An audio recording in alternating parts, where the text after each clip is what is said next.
And ladies and gentlemen, welcome here to Daily Field as we are 20 minutes away from the start of today's USA South Conference football matchup between the Panthers of LaGrange College and your Averett University Cougars. I'm Davin Wilson. I'm joined here today with Eddie Glenn Jr. And Eddie, we've got a beautiful day for football, don't we? It is. It is nice, sunny, bright, hot, warm. It is beautiful outside, Davin. The turf's not too hot. Teams are both excited to get out. They were out doing pregame, jumping around to the music, getting hype, and looking for an exciting show today. And it should be, and if last year's contest is any indication, it will be. Eddie, of course, you know, we were just talking about it a second ago. Last year's matchup, the fourth edition between these two teams, ended in a 65-62 four-overtime shootout. It was actually Cole Westbury's field goal that ended up propelling the Cougars to the victory. And in a bizarre twist, it was actually then head coach Matt Mumm who actually decided to go for it on 4th and short. Averett came in, got the interception, got the ball back, and basically just ran 3 plays up the middle, and Westbury came through and booted the game-winning field goal. So, Eddie, you got to think that, you don't got to think, you know that these LaGrange players have that taste still in the back of their mouth. And something like 4 overtimes is something, as a player, you know you could have won in the fourth quarter, the first overtime, and so on. So you know that it was just close enough for you to win, but just far enough out of fingertips reach. And Averett swept it up last year, so LaGrange is going to come out playing all cylinders firing, and they're going to absolutely light it up. That's what we project, is for them to light it up. And both of these offenses, you know, last year they really did a great job in that game. And really, to tell you the truth, I think, you know, more importantly, it was really lack of defense from both teams that really that led to that high score. But, Eddie, you are definitely right. I know as an athlete myself in high school, I would much rather have lost a game by 2 or 3 scores or 2 or 3 goals, or 5 or 6 runs, than lose one right at the end like that.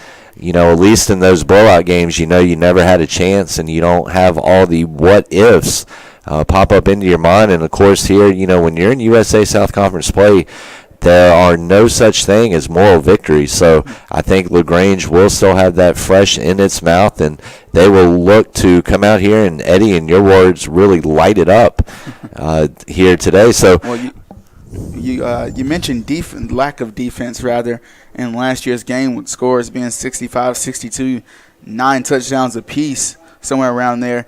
That leaves your head coach in the meeting on Monday asking your defensive coordinator what happened. But now you got to think that Coach Burnett, the defensive coordinator, their defense has been playing lights out this year, Davin. They have been causing turnover after turnover after turnover. In the past 2 games, they've allowed just 1 red zone opportunity, and that's just phenomenal. Last game, there was 3 turnovers back-to-back in the first minute. So this defense is really playing lights out. Dijon Brooks leads the conference with 45 total tackles, double-digit tackles in the first 3 games. And Eddie, you were speaking on the interceptions last week. Tyreek Abel, he actually had the multi-interception game last week, and he preceded that with a multi-pick game against the Panthers of Farron College. And in the process, he became the first Cougar to record back-to-back 2 interception games since Dante Gilbert in 2014, ironically against Methodist. And Eddie, in the words of one of my favorite Alanis Morissette songs, there was a whole lot that was ironic in last week's game. For the Cougars, they actually set the single-game program record with 319 rushing yards on 66 total attempts. And then also they broke a record of 66 total rushing attempts as well. And ironically, those records were set against Methodist 8 years to that day. So, like we were talking about, Eddie, a little bit of irony in those 2 records. So we're going to take a look here at the game overview. It is Game 5 of the 2017 Averett University football season, the 18th in program history, the 4th under head coach Cleve Adams. And we're going to take a look here. LaGrange comes in at 2-2 on the year. Averett 2-2 as well.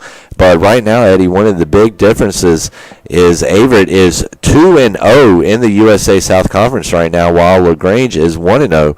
And Averett is actually tied with Huntington for the lead in the USA South, which is going to potentially set up a big matchup in a couple of weeks as the Cougars and the Hawks will do battle. So, Eddie, we're going to take a look here at just a brief rundown of the game here on the FMS pregame show. AU faces USA South Conference foe LaGrange College. And as we were talking about before the game, Eddie, this is actually Ava and Rhett Cougar Cub Day, so Kids Appreciation Day. So, big shout-out to all you youngsters down there on the field. Thank you for coming out, and hope you get yourself some cotton candy and some hot dogs and get you some of the good stuff that we've got out here at Frank R. Campbell Stadium. The Cougars are coming off a 35-6 dusting of Methodist last week that ran Averett's USA South record to a perfect 2-0 mark. And then LaGrange defeated future USA South opponent Brevard College 38-28 last Saturday. The Panthers are 2-2, including a 1-0 mark in conference. So, Eddie, with a win here today, LaGrange positions itself right on the top of the USA South Conference standings with Averett and Huntington. What extra motivation is that going to play in today's game? It plays a lot, not even to mention, like we said earlier, the 4th overtime loss of last year. They're sitting undefeated in conference, albeit 1-0. They have just the same opportunity as Averett to be 2-0, and Averett go 3-0. They can stop Averett today. Like you say, place themselves early on top of the conference, show their dominance early to all the teams that they're not going to lay down, they're not going to back down, and that those 2 losses outside of conference were just throwaways. So they're looking to come out, again, all cylinders firing, and really show what they've got today. And they definitely will try to do that. Eddie, we come in here to today's game. This is the 5th meeting between these 2 teams. The series is actually tied at 2-2, and as we've already mentioned a couple of times, Averett won a nail biter last year, 65-62, in a 4 overtime shootout down in LaGrange.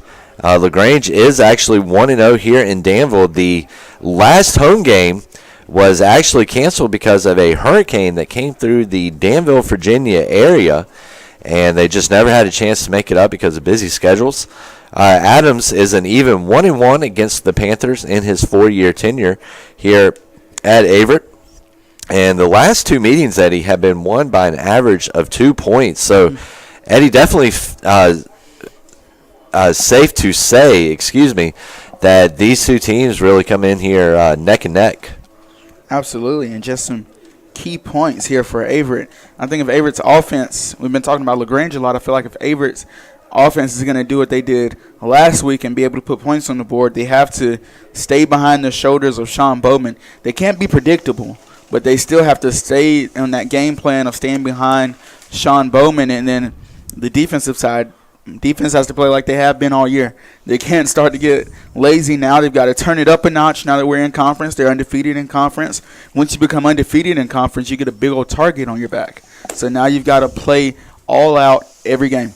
And, Eddie, you were talking about defense, and earlier in the week I was reading an article in the local paper here, and it was mentioning that when head coach Cleve Adams first came to Averett, he really wanted to focus a lot on the offensive end of the ball, and the Cougars really started putting up points as soon as Adams got here, but as quickly as they were scoring them, Averett was also giving them away. So the improved defense, and as you mentioned, only 1 red zone opportunity in the last 2 games. I mean, Eddie, that is outstanding at any level of football, and the Cougars will definitely look to keep that up here. And, Eddie, you were talking about earlier Sean Bowman. He comes into this game with 1,918 career rushing yards, giving him second place all-time on Averett's all-time list. His 27 touchdowns are also second in program history.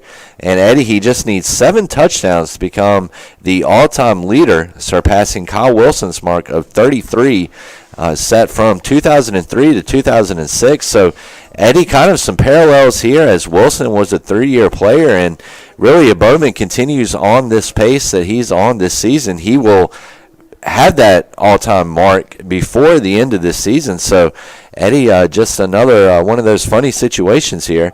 And as you were mentioning earlier, Dejon Brooks, talking about this defense, he has 3 games where he's recorded double-digit tackles so far. 3 out of 4 games, and really, Eddie, you've got to think last week could have been another one of those games for him, but Averett found itself ahead late in the game and really just decided to go ahead and pull Brooks and, make sure that he didn't get injured. But he leads the USA South with 45. And so, Eddie, one thing we've got, too, Bowman actually set a program individual single-game best against Methodist last week with 36 rushing attempts, topping the old mark of 33. And his 227 rushing yards and 5 TDs, respectively, sit second in program history.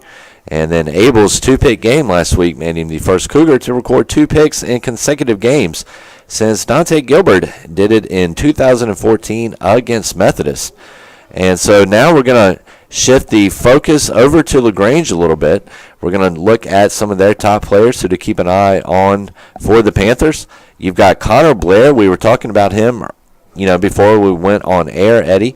82 of 127 this year for 1,090 passing yards. He has 10 TDs. The only kind of blemish on his resume so far, he does have 6 interceptions on the year. Halfback Nicholas Searcy, has 64 rushing attempts, 305 yards, 3 TDs. Brennan Scott has 43 attempts for 232 yards and 2 TDs. And then on the receiving end of things, Marcus Campbell, 26 receptions, Eddie, for 457 yards, 2 TDs. And then Austin Sapp, 16 receptions, 196 yards, and 1 TD. So, Eddie, we were talking about there really seems to be no one player that really stands out on this LaGrange team, and they appear to do a really good job of being able to spread the ball out, but I think it's something that this Averett defense will be able to control. And talking about the LaGrange college top players, Connor Blair, he might have 6 interceptions, but that's because he's a gunslinger, and he will throw the risky passes that no one else wants to throw. And that's why in his career he's got almost 7,500 passing yards. He's got 1,000 already this year. It's absolutely ridiculous. 10 touchdowns. And then coming in to relieve him, the 2 quarterbacks right behind him combined for over 500 yards and 5 touchdowns themselves. So as a coach, that has to give you confidence that if Blair's not having the best day, then you can put Searcy in. And if he's not having a good day, why not put Scout out there? So, you have options there, and you don't really worry. And then especially with a big target out there like Marcus Campbell, like you said, 26 receptions, 2 touchdowns, and 457 yards on the year. Definitely Blair's favorite target. He's got almost half of his entire yards on the year. So we're going to look to – they're probably going to have Tyreek Abel on Campbell, so that's going to be a matchup of the day right there. I wonder if they'll put him in man coverage against Campbell or if they'll double him up over top. We'll have to wait and see, but that is going to be very interesting. And, Eddie, we were talking about earlier the 2 losses for LaGrange. Right now coming at a combined 9 points. They had a 4-point loss to Birmingham Southern to start off the season, and then they had a 28-14 loss against Barry. So, ladies and gentlemen, we're going to take a quick break here as the Averett Singers are performing the alma mater and the national anthem. We will be right back here on the Averett Sports Network.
And ladies and gentlemen, we have had the coin toss. Captains are coming back from the midfield.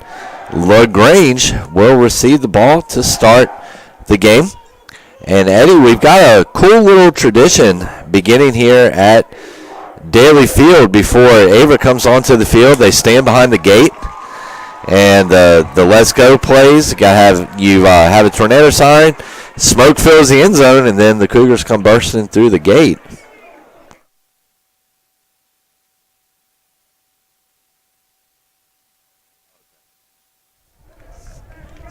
But yeah, it's always good to have a pregame tradition, Davin.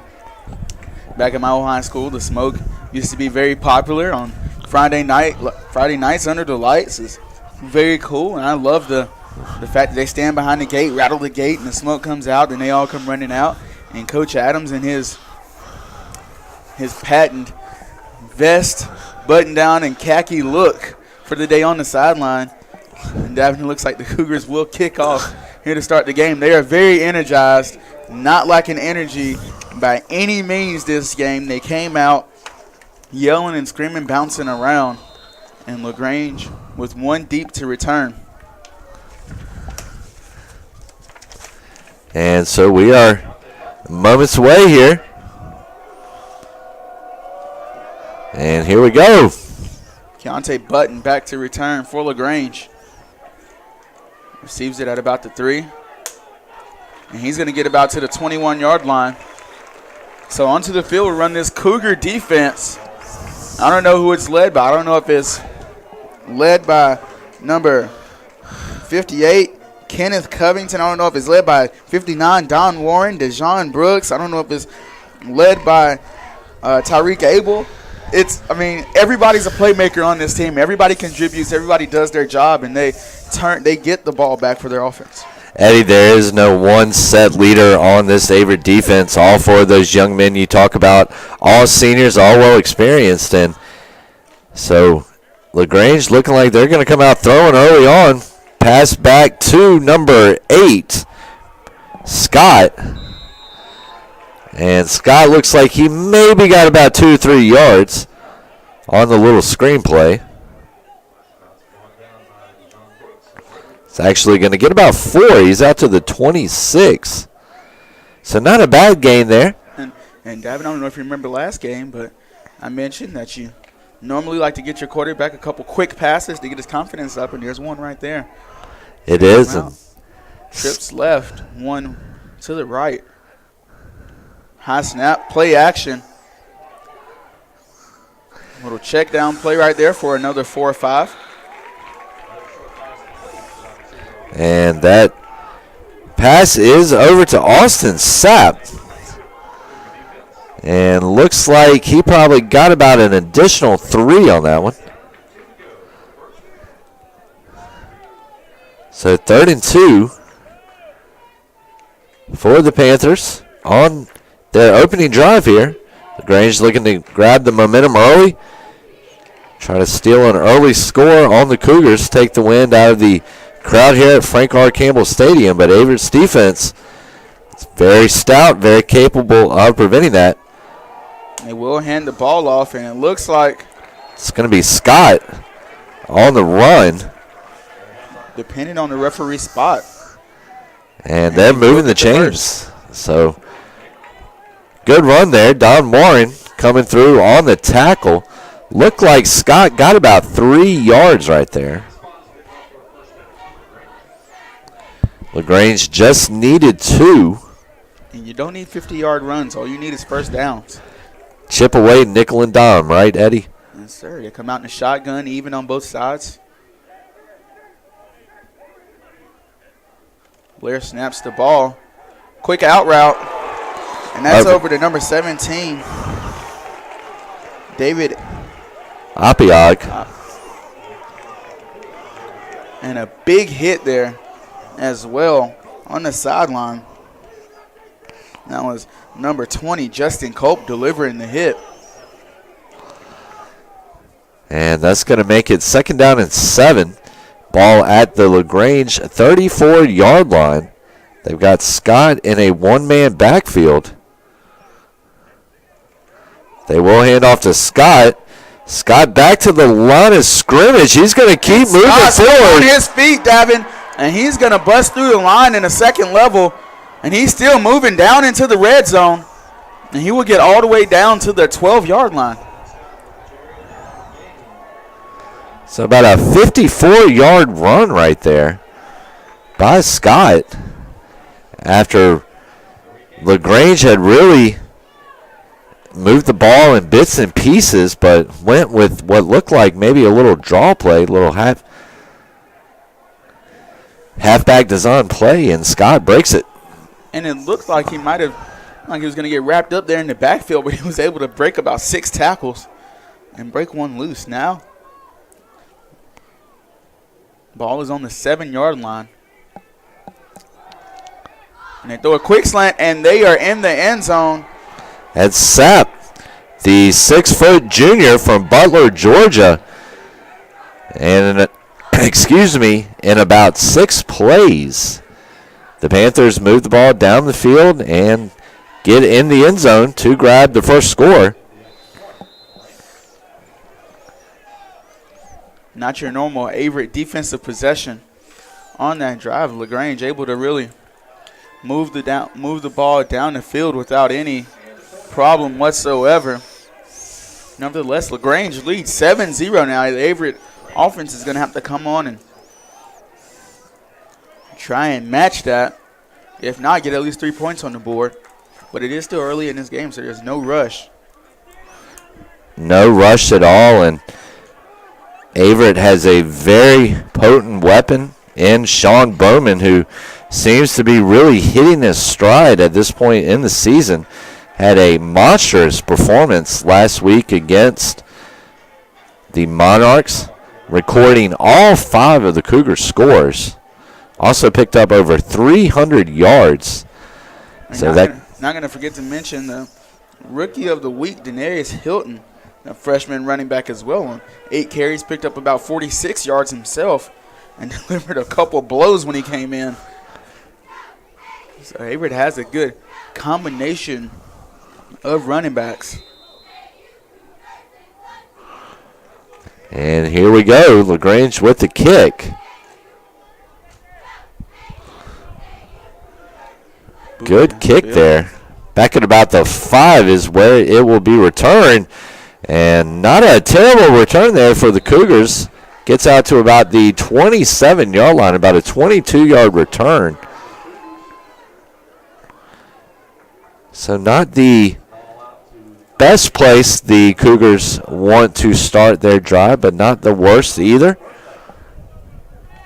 You got to feel pretty comfortable as an offense, or pretty confident as an offense, coming out with the ball anywhere past about the 20-yard line, I'd imagine, Eddie. Absolutely. Whenever your special teams can help you out and get as many yards as possible, you become a very happy offensive player. Ball snap, play action. And they had what they wanted. Bennett was open. Miles just could not put it on him. LaGrange played run all the way there, Davin. They only had one safety, and he was committed to Bennett all the way. But if Miles could have put it on him then, or if Miles could have put it on Bennett, then he probably would have been able to make a move. He might have been able to, and that fake right there really fooled me. I thought Bowman had the ball, and before I knew it, Miles with the quick flick of the wrist. He's back. The ball is knocked away. It looks like the Cougars, actually the Panthers are going to come up with it. It looks like it is number 90, Royce Owens, the junior out of Hawkinsville, Georgia, 6 feet, 190 pounds, and LaGrange coming out fired up right now. And they will get the ball at the Averett 19-yard line. So Averett's defense now with a tough challenge in front of itself, but it's something the Cougars are up for, especially with this defensive line, Eddie.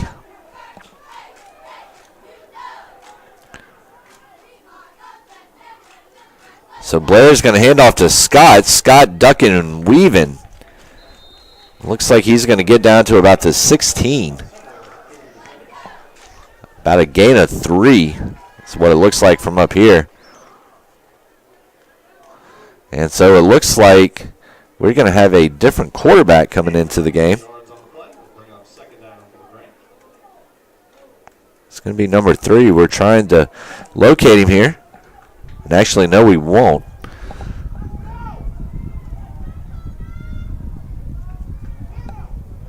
So Scott with the run. He will be met by a wall of Averett defenders. He will still manage to get maybe about 2.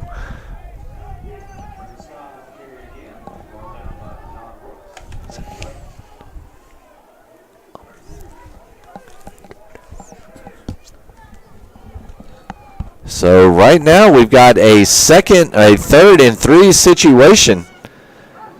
Ball on the Cougars' 12-yard line. Averett looking to avoid going down by 2 possessions here early on. And Scott with the ball. Scott runs into his own blocker. And the Cougar defense will hold, limiting the Panthers to the first down. Looks like it's about a yard short. Scott actually ran into center Daniel Brinson, the 5'10 sophomore out of Moultrie, Georgia, 245 pounds. And for a 170-pound, 5'7" running back, that's a hard target. So here comes the field goal attempt. And Averett just about blocked another one, but it goes through the uprights. And that's going to be number 38, Jacob Harper, on the kick. And that's also 43, Bradley Jefferson, the junior corner who's come. That's the second time this game he's come within feet of blocking or inches of blocking a field goal.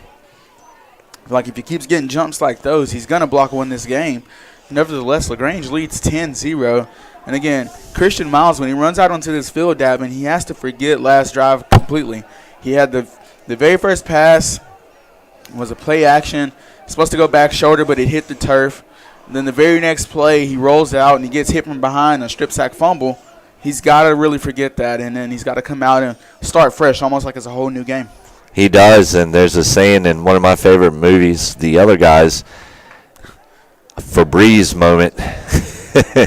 And I think that's what Miles and this Cougars offense needs right now, is a Febreze moment. Set it fresh. So Norcott back to receive. There's the kick. Ball is fielded by the Cougars, and they will be stopped at about the 26. Look like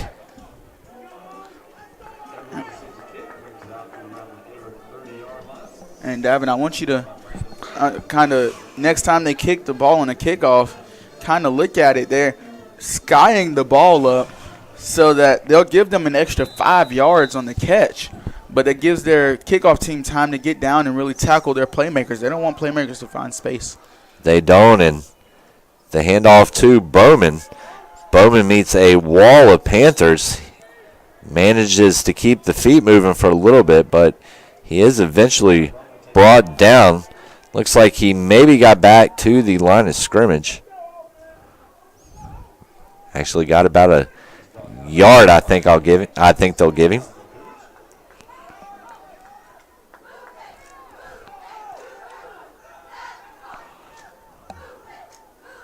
There's the snap. Miles fakes pass, hands off to Bowman. Bowman's going to truck forward for about 2 to 3 yards there. Not a bad play, as Bowman almost looked like he was held a little bit on that run. But of course, Eddie, you know the old saying goes, you can call holding on every play if you wanted to. So Bowman once again in the backfield. Averett 2 wide receivers out to the right. Miles rolling out to the right. He's got his receiver pass over and intended for number 20 or Actually, it looked like it was intended for B.J. Robbins, and passed just overhead a little bit. If you're Christian Miles' quarterback coach, you bring him back after that play, and you tell him, look, there's nothing wrong with throwing the ball away. Don't put it up to where a defender can get it. It's either our receiver can get it or no one can get it. There's no need to risk anything in the first quarter. We're down 10. We can come back from that. Let's not be risky right now. And that's it, and just got to remain calm. Miles did not do a bad job rolling out there. He did have Robbins open, and we're going to have a flag on the play. It was thrown at the line of scrimmage, so we'll see. And that's going to be an offsides on the Cougars line. And that will drive a special teams coach insane, because that's all they do in practice is look at the ball and work on their snaps so that this does not happen. So now about 4th and 11 punt.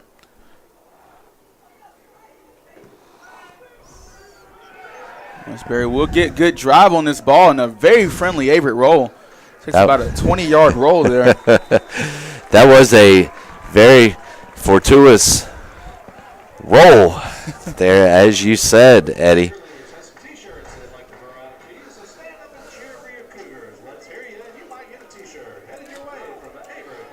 And fans, the Averett University cheerleaders are throwing T-shirts to the crowd. So if you stand up in your living room and cheer loud enough, you might get one.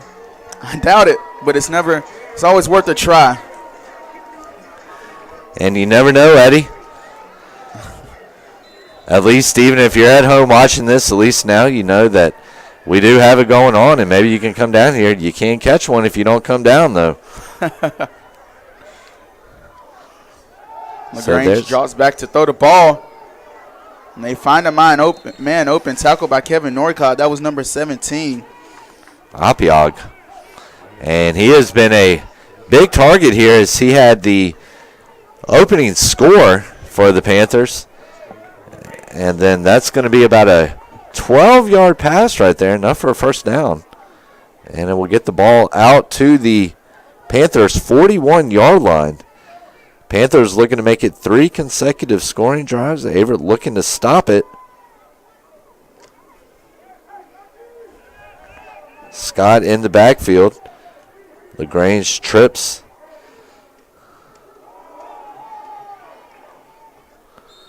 And Scott maybe about 4 yards on the run. Looks like he's going to be taken down at about the 44-yard line. Panthers are facing second down and 7 yards to go. So second down and 7. Ball on the LaGrange 44.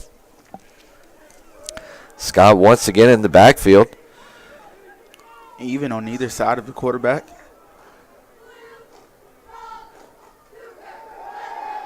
So there's a pass where Blair rolling back. Petcher.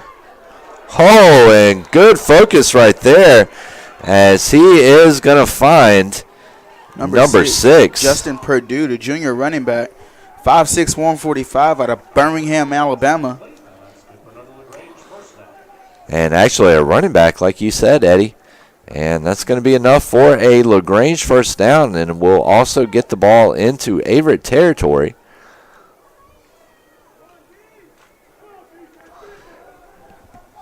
Ball is on the Averett 40. LaGrange with 3 receivers. Blair drops back, facing some pressure. He drops back, delivers, though, a big pass over to number 17, Apiog. And Apiog a leaping dive into the end zone. And that will complete the 40-yard touchdown pass, his second of the game. And LaGrange now finds itself up 17 or 16 to nothing as Apiog makes a big play right there, streaking down the right side, picking up 40 yards. Not the defense that we're used to seeing around here of late at Averett. And Eddie, it almost looks like LaGrange right now is coming out in somewhat of a pro-form formation, really kind of trying to spread the ball out a little bit, and it looks like it's making it difficult for this Averett defense. Well, they're making Averett respect the run. The first drive, they had that big 54-yard run, and then they threw it in on a quick slant. This drive, they kept at the run. They only got about 6 yards total, but then they passed the ball more, so they're keeping Averett's defense on their toes. They're not locking into one and not letting Averett get comfortable to defending either the pass or the run, keeping them on their toes. We call it keeping them honest, and they're doing a very good job of it. Averett's got to get some kind of momentum on offense. It's got to be something, whether it's just a 3-yard run into the end zone. It's got to be something to get their offense rolling so that people don't start hanging heads. And they've got to find that shot, Eddie. They do. And, of course, they've got a couple of weapons. You've got Miles Bennett. You've got Sean Bowman. You've got Delquan Bigelow. You've also got B.J. Robbins. So Averett not without its offensive weapons, as we saw last week in a 35-point performance. There's the kick. It's going to be number 16, Edwards, on the return. And he is down to about the 25. And that's where Averett will start his drive. Looking for 75 yards. And, Eddie, one good thing about this Averett offense, they are a very methodical offense, and they can eat up some clock and maybe kind of give their defense a little time to recoup. Their defense has definitely been on the field a whole lot so far this game. Well, now they have Christian Miles under center with a tight end in motion and Bowman in the backfield, so expect a run here, and they go run all the way. Bowman will hit the outside and gain about 5. Bowman out to about the 32. So good call, Eddie. And we've got a LaGrange player down. We are unable to see who it is right now, but once we are able, we will let you know. Looks like it might have been a member of LaGrange's secondary running up to make the tackle.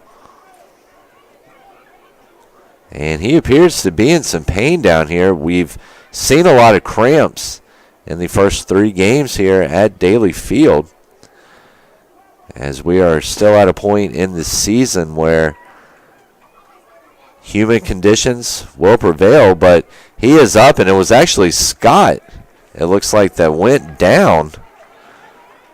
No, it's actually going to be Joshua Rivers, sophomore defensive back, 5'10", 165. I was getting ready to say, Eddie, that's unusual to see Ironman football at a collegiate level there.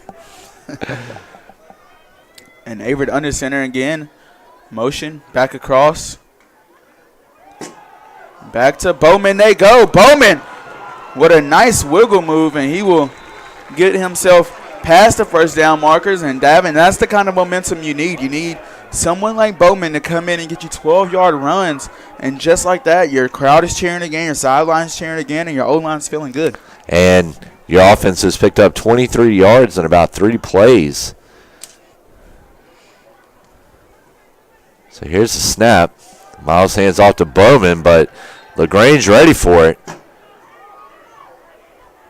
as they will get there to bring Bowman down.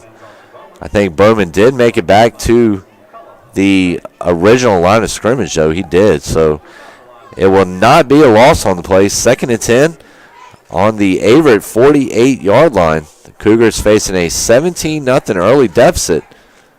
And back to Bowman they go. Bowman putting his hand on the back of his big O-lineman.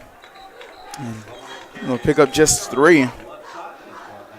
And, Eddie, we saw one of the corners over there run up for LaGrange at the last second trying to snuff out the run, but I think he was coming from the wrong side, or either that or Bowman saw it and decided to cut left. And Bowman about 4 yards on that run.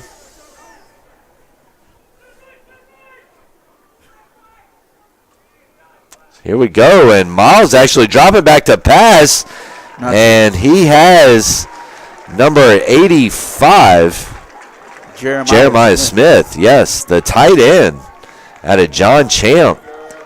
The big tight end, stands 6'3", 235. He is a big guy.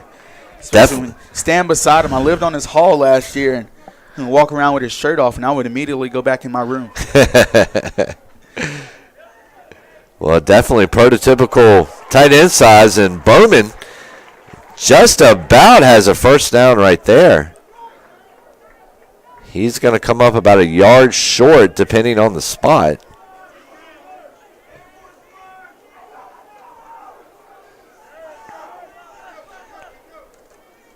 And they will give it back to Bowman.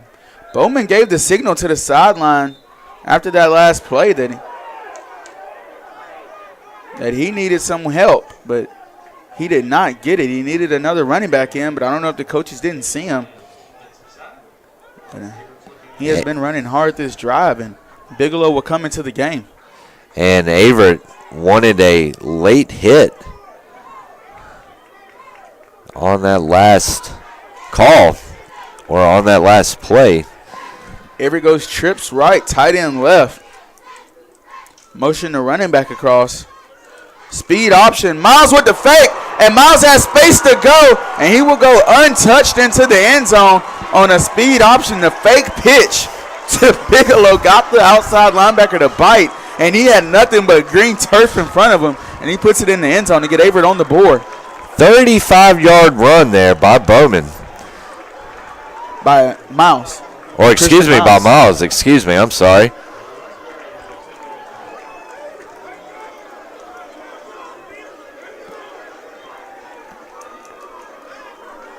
Good blocking up front from the big guys.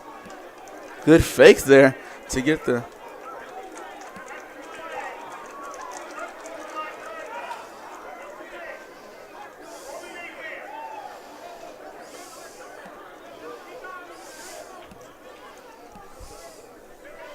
There was a unsportsmanlike conduct penalty assessed after the play on the defense, and it will be tacked onto the kickoff.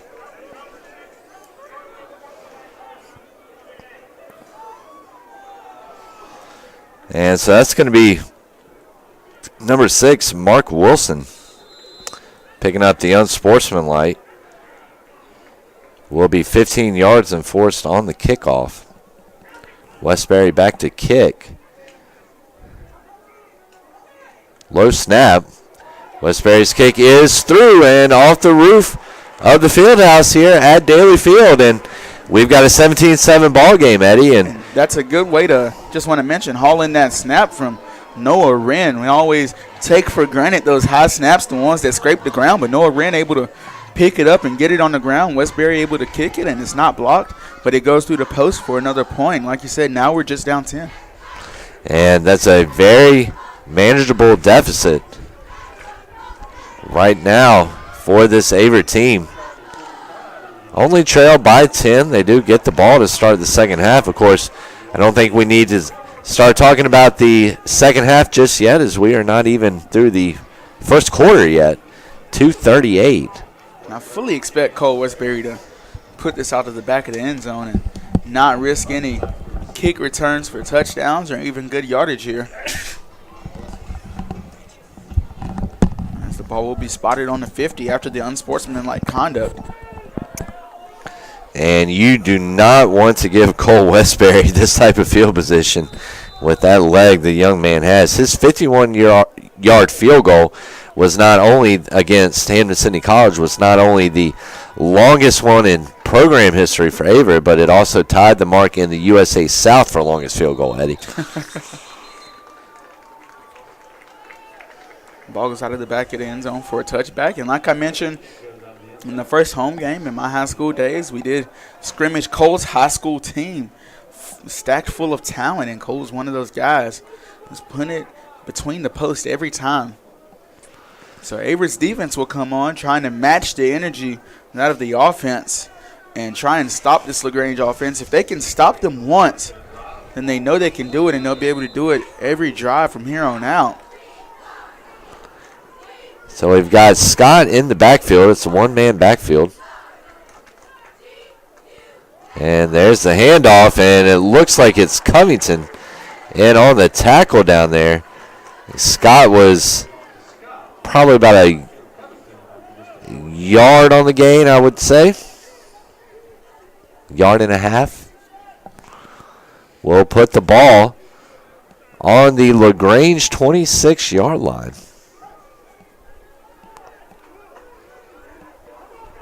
So here we go. Scott once again in the backfield. LaGrange, 2 wide receivers to the right. Blair drops back to pass. Pass is complete. That's going to be number 14, Austin Sapp, catching the pass and then making some nifty moves to break a couple of Averett tackles and turn what looked like a 1 to 2 yard gain into a Panthers first down. So we're seeing Blair's prowess early on here. We were talking about beforehand, he has over 1,000 passing yards on the season coming into this game.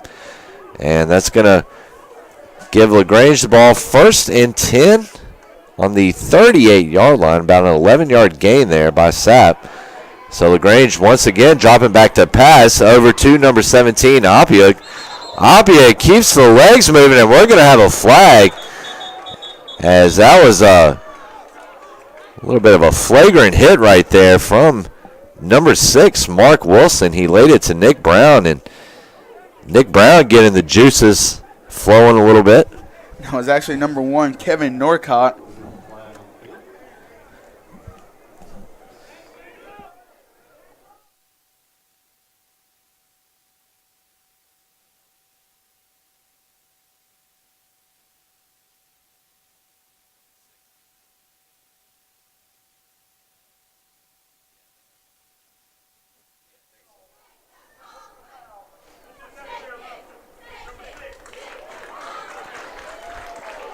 So unnecessary roughness is the call. That results in a 15-yard penalty. And we'll push LaGrange back to his 23-yard line. So, Eddie, looking back, will that be the play that maybe changes this drive around? Looked like LaGrange had started to put the keys in the ignition there. And now they go from being at 1st and 10 to now 1st and 20. And that is a big difference. Really changes your game plan. But there was a timeout called, Davin. And I think that we deserve to take one with them. So we'll be right back here at the Averett Sports Network.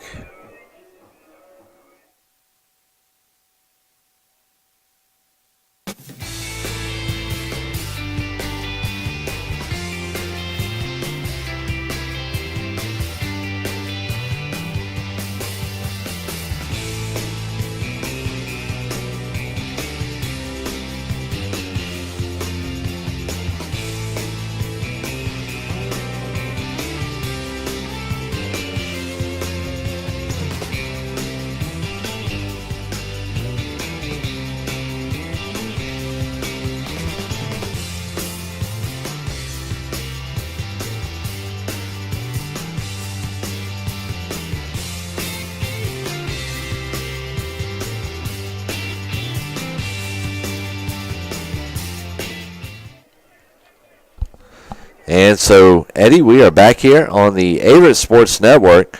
We're taking a look here. We were talking about if Averett can come out with the victory here today, they will move to 3-0 in the USA South. And depending on how Huntington does, that will either give them sole share of first place in the USA South or put them tied with the Hawks coming in. There's the snap, throw over the middle. Looked like a slant route. Some fancy moves right there, but that's not even going to really come close to doing too much for the Panthers. Maybe about a 7-yard gain. It's going to be about 3rd and 15. But Averett does go to Huntington next week to face the Hawks. Hawks perennial USA South powerhouse. In Cougars football. are in the nickel setup here on defense. Fully expecting pass all the way. Safety will drop back, not let nothing behind him. And almost a circus catch there off the back of the corner. He was catching it all the way to the bobbling it all the way to the ground. Just couldn't keep a hold of it. And Austin Sapp, the intended receiver, and like you said, Eddie, great concentration there. And it is 4th and 16. So So we could Norcott, either possibly see a deep throw or a quick punt. And the punt hits the back of a LaGrange player, and it is not good. And that's the problem with those quarterback keep punts, is that you try and catch the defense offside with a quick punt or a quick throw down the field, but quarterbacks are not punters. they are not that. They are not that. And so Averett catching a break here as they will get the ball on the Panthers' 36-yard line. 1st and 10. No surprise, Bowman in the backfield for Averett. No surprise there. Averett with 2 receivers out at the right flank. And Bowman's going to break through for about 6 yards on that hustle. And so right now, Averett wants the touchdown, no doubt. But I think at the same time, too, it would definitely settle for a field goal, make it a one-possession game. As time is winding down on the first quarter, the Cougars will let it do so. So we're through the first 15 here in Danville, Virginia. After one quarter, LaGrange leading 17-7. We'll be right back here on the Averett Sports Network.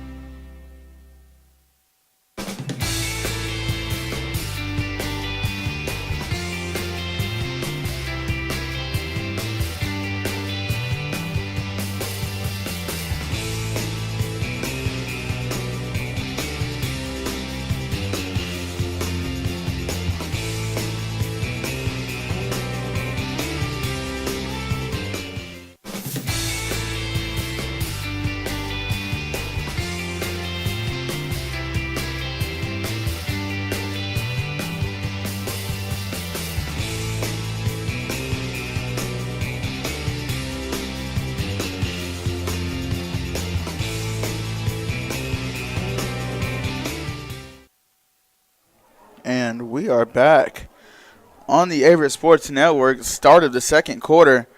LaGrange Panthers lead 17-7.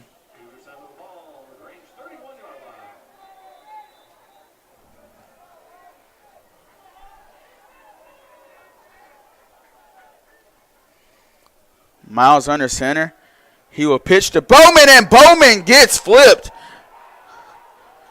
On the run, that was a tackle by number 21, Brian Oliver, a sophomore corner.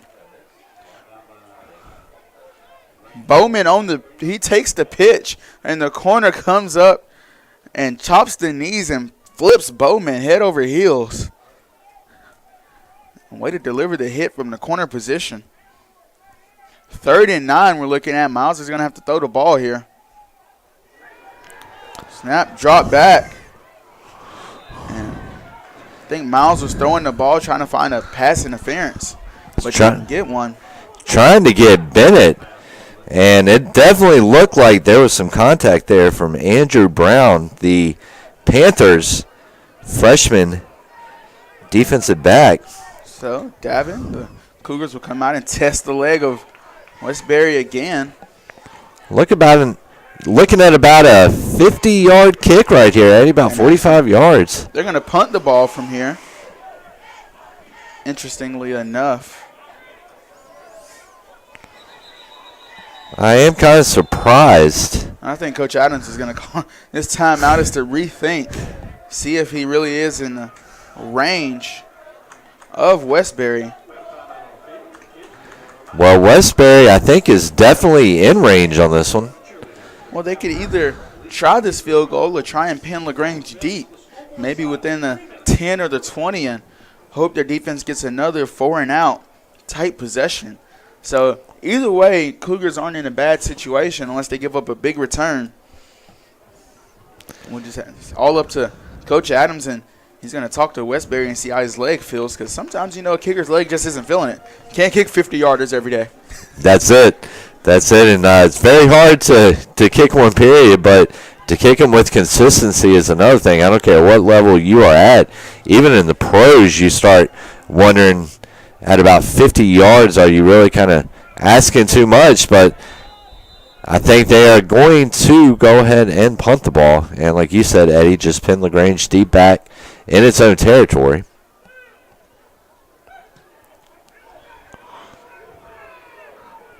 And Westbury does just that. Fantastic punt to put LaGrange on the 5-yard line. Westbury, a talented foot he is, puts LaGrange on the 5, and now the Averett defense has options. The defensive coordinator can start to blitz a little bit more and be a little bit more aggressive on defense now that LaGrange has their back to the end zone, and maybe even try and get a safety. Well, that almost looked like, too, that it was going to just hop on into the end zone, but kind of fell down on the bottom end of the ball and just kind of spelunked. And so they're going to have Scott in the backfield, no doubt here, as the Panthers are in the shadow of their own end zone. And so there's the run. And Scott working the outside. It's going to get close to the first down. It's going to be about a yard short. Looked like he was pushed out at about the 14, and that's what they are going to call it. So, 2nd and 1. So, Eddie LaGrange on the first play of his drive already starting to work its way out of the shadow of its own end zone. And let's see if Averett's defense can come up and make a stop here and keep the Panthers off the board. So, Scott in the backfield. Player in motion. And they run a pitch, and it's actually a fumble. That's going to be scooped up by Dejon Brooks, and a touchdown by Dejon Brooks of this Averett Cougar defense. And, Eddie, there are shirts. If you go downtown here in Danville, Virginia, and you go down Main Street, there's a store about 3 storefronts up from Delano's Pizza. And it has it has Averett defensive line T-shirts in there. In the store, they sell them, and we can see why, Eddie, because I tell you one thing, this Averett defense is just nasty. That ball hawks. And that was number 29, Hunter Henson, on the hit that jarred the ball loose on the pitch. And then Dejon Brooks, good pursuit to the ball to pick it up and get in the end zone. Dejon Brooks, one of the highlight players of our pregame. Let's not forget, he switched positions from last year. He played D-line, and it's, 1, not easy to switch positions, but 2, really hard to have success in the position you switch to. He leads the conference in tackles. He had an interception last week, and now a fumble return for a touchdown. He is balling out at linebacker right now and having the time of his life. He is, and they ought to get him a lunch pail for sure, because that kid, he earns it.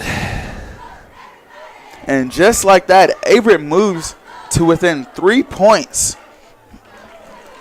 After trailing as much as 17, they were down 17-0 in that first quarter, and now they're down by just 3.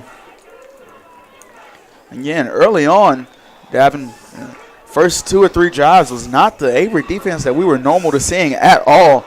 They were playing kind of slow and maybe lazy to the ball, but they have got after it. They have woken up, and they are here to play now. They are, and we saw that right there. And Dejon Brooks, I mean, this young man, he is just an absolute beast. And you see number 2, Desmond Springs, and Miles Bennett, Christian Miles, all trying to get the crowd behind him, and there's a muffed return. It's number 81, Kia Tony. Davin, that should actually, I'm agreeing with the sideline here, that should actually be a safety. Because I forget who returned it, but he touched the ball at about the 3, and it popped out of his hands and rolled out the back of the end zone. So Coach Adams and his staff are correct in arguing the fact that it should be a safety, but the referees are going to call it a touchback. That is confusing to me. I think it should be a safety. It is. It was a live ball, Eddie. It was a live ball, but Davin LaGrange will come and snap the ball and set this in stone. Chips left for LaGrange. And that pass was intended for number 24, Owens, the freshman wide receiver, 5'8", 140 pounds, out of Fairburn, Georgia. Went to Kell High School. And it looked like he might have started to cut the wrong way at first and then tried to overcorrect and was unable to get back there because he was open. 13:29 left in the first half. 17-14 LaGrange.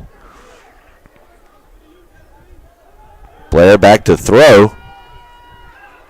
And that pass was intended for Kendrick Johnson, the 6'4" freshman out of Byron, Georgia. Same route, different receiver. They tried to get a bigger receiver over there with a little bit more catch radius and try and catch that ball still. Too high and too far outside. Good job there, man. Coverage, too, by the Averett defense.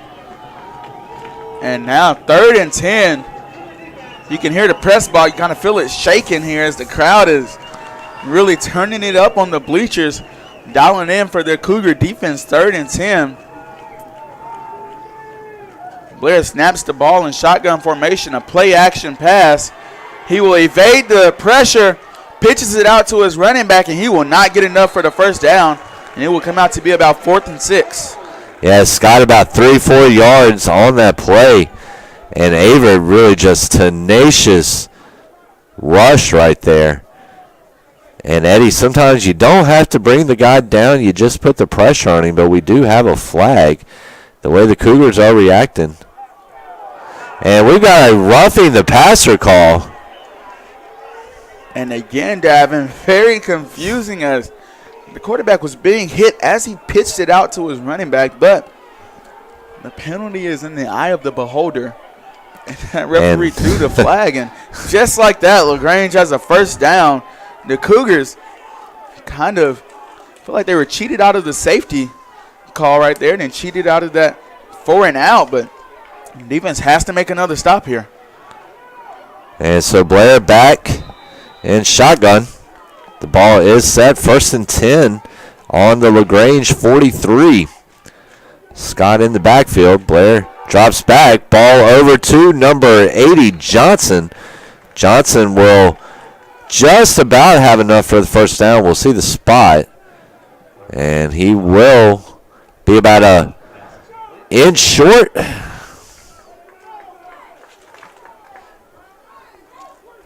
So it's going to be 2nd and 1. The ball on the Averett 48 now. And, Eddie, this might be, you hate to say that the officials really have any kind of outcome in the game, but it's going to be interesting to see what progresses on this drive and how much it might change if LaGrange can get in the end zone. Blair, and he was trying to hit number 17, Apiak, over the middle.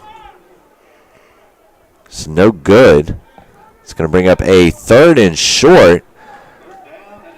Sophomore Brendan Thomas, the 5'9", 185 receiver out of Rome, Georgia, was also in range of catching that pass, but I think he was still in the process of running his route and had not turned around to look at the ball. So crucial 3rd down coming up, 31.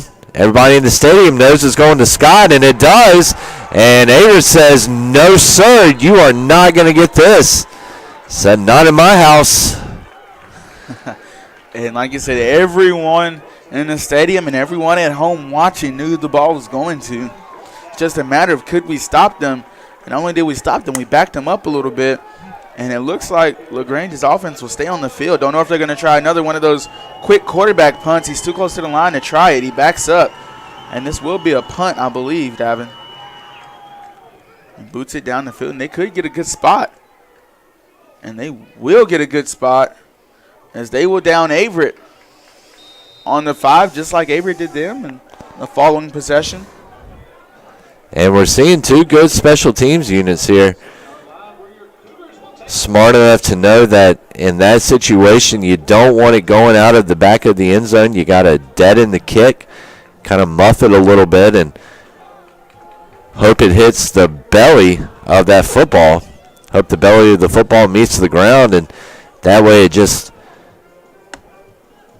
kind of splats like a failed belly flop. Well, now Averett has to do something to get their backs out of the end zone. A couple quick plays to get 3 or 4 yards so they can open up some space. And I think it's pretty safe to say we know the ball is going to Sean Bowman here. And it does. Bowman does find a hole, and he will pick up about 8. Bowman's such a shifty back. Really is. Can just cut in between those tackles. And really he's a power back too, keeping his head down, the feet moving, shoulders, feet length apart. Back to Bowman to the other side. And Bowman's just about got the first down on that one. He's going to be about a yard short, and actually they're going to say he got it.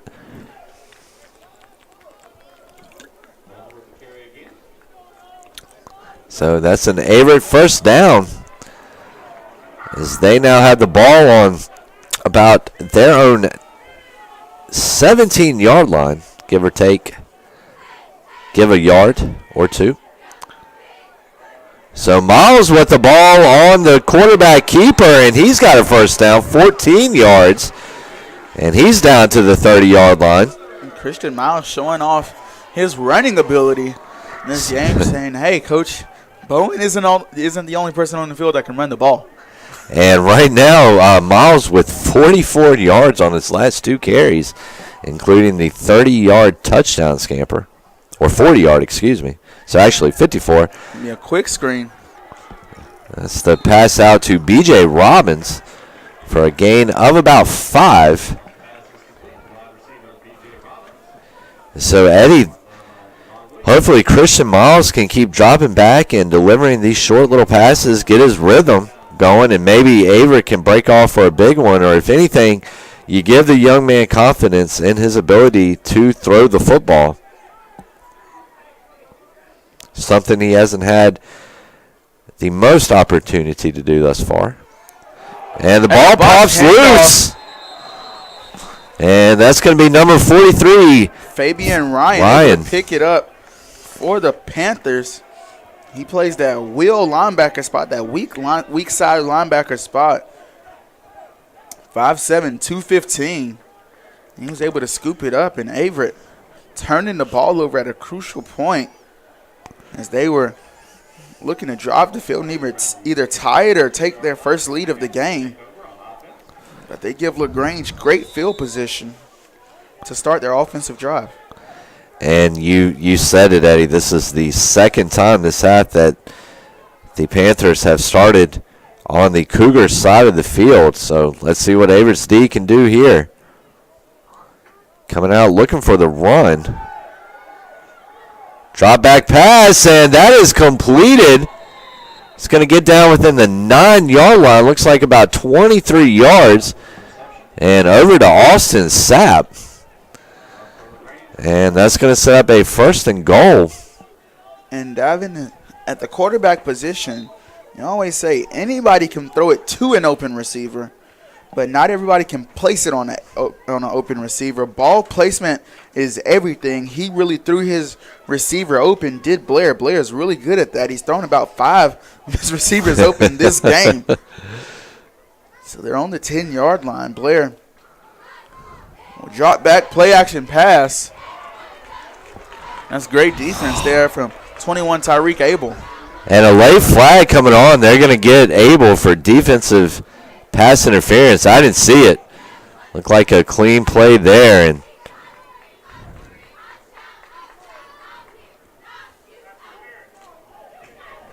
And that's what they're going to call it. So at this point, it's going to be a spot foul. Looks like it will move the Panthers to about the Cougars' 7-yard line. So some tough calls going against the Cougars here in the past couple of moments. Eddie, quite frankly, I thought it was a late flag anyway on that play. Blair rolling out. And instead of his receiver, he will find Kevin Norcott. And Averett, the ball-hawking defense of Averett, will get a turnover and give it back to the offense. Kevin Norcott, I believe that's his second or third interception on the year. His team is really tough to throw against, even to Blair. Blair, one of the better passers in the conference, and even he is having some kind of trouble against this defense. And so the Cougars will get the ball. That is a plus, but to every plus there is a negative, Davin. They are inside the 5. And so Averett getting hit with another big penalty there.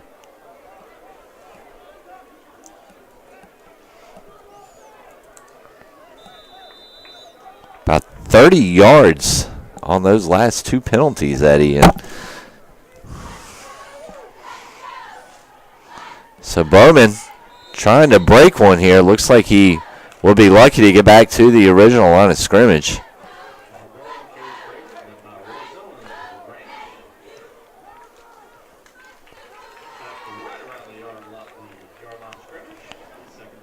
So Averett right now looking to try to get back some of that momentum that they gained on Kevin Norcott's interception. And Bowman's going to cut through. Bowman slicing and dicing like a Ginsu right there. He's out to the 14. So that's going to be enough for a Cougars first down. It's going to be right at about the 10, 11 yard mark. Wasn't by much, but it's still a first down, and the Cougars will get at least 3 more to work with. Still deep in their own end zone, however. So Miles with the pass, and that's going nowhere and nowhere fast. Actually, looks like it's going to result in about a loss of 3. B.J. Robbins, they were trying to set up the quick screenplay. Nothing really happening.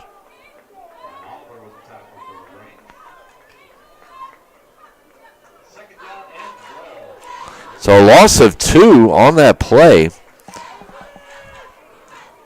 Miles under center again. Averett in motion. There's the handoff to Bowman. Bowman looked like he had some breathing room there, but he is quickly met by the LaGrange defense. And that's going to bring up a 3rd and long situation now. Fabian Ryan coming down with the tackle for the Panthers.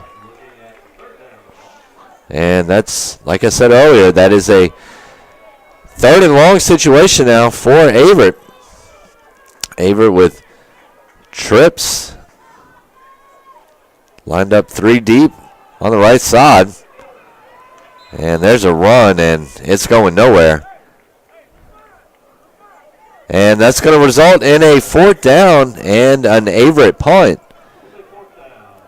And Eddie, I think right there, I think Coach Cleve Adams was just kind of playing it safe. You don't want to put Miles under a whole lot of pressure where he's got to drop back and throw a precision pass and risk an interception and letting LaGrange start in its own territory again, or in the Cougars' own territory again. Absolutely. Just put it behind Bowman. If we can't get it on this drive, we're fine. We'll pin him deep and play behind our defense again. So Owens back to return for LaGrange. And Owens is going to take that on a bounce, and a big hit there from number 43, Bradley Jefferson, the 5'7" junior quarterback out of Georgia. Went to Washington Wilkes. And LaGrange is going to take over on its own 41-yard line. LaGrange trying to open up a little space here heading into the break. Meanwhile, the Cougars looking to try to get back on top here. Cougars back in that nickel package on defense. And that's complete over to number 80, Johnson, and he's going to get about 13 yards on that reception. And that's going to be a LaGrange first down. We'll move it down to about the Averett 46. Abel with the tackle for the Cougars. 6:03 remaining here in the first half. Make sure you stick around for the URW halftime show. So Scott in motion. He'll get back over near Blair. And Scott, he'll do a little bit of dancing on his own. Looks like he's going to get about 5 on that carry. So Kenneth Covington, KJ as he's known, coming in with the tackle for the Cougs. And that's going to bring up about a 2nd and 5 situation.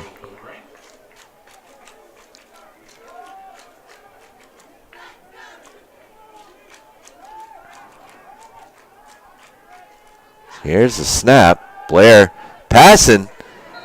And that was intended, I believe, for number 14, Sapp. And the Panthers are now looking at about 3rd and medium.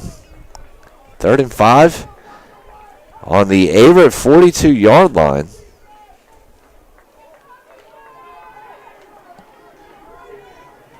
So LaGrange will send 4 wide receivers out.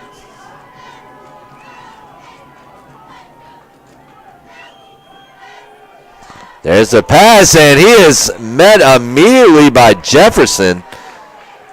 It is number 24, Owens. But he might have just 1 yard short of the first down marker.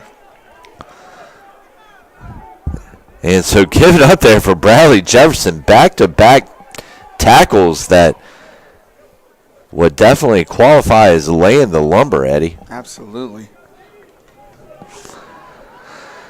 So let's see what LaGrange does. They look like they are going for it.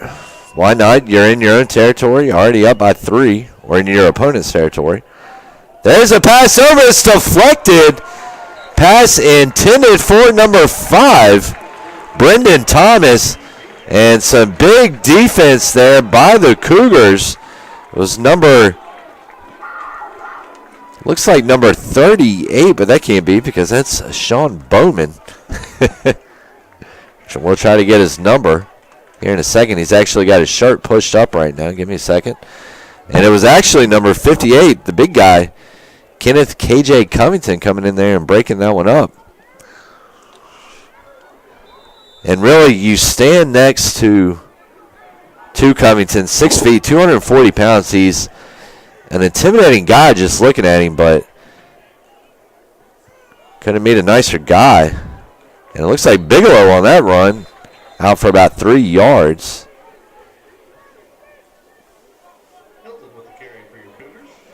And Eddie, one thing that I've noticed about Covington is the definition of a leader. Absolutely. You're looking for your leaders to make big plays and definitely be able to tell each player what his position does on each play. And what a big-time run here by Hilton, as there was some flags thrown on both sides of the field.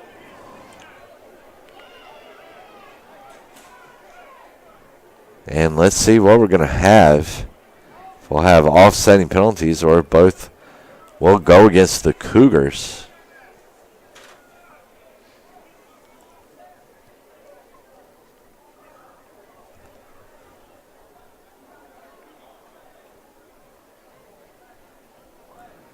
Coach Adams talking it out with the officials down there, trying to figure out what the call was or what the calls were. As Eddie said, there were a couple of flags down on the field. They're going to say the foul occurred at about the 43. That would mean at least one's going to go against Averett, I would imagine. Looked like it was thrown at about the 43 or 44.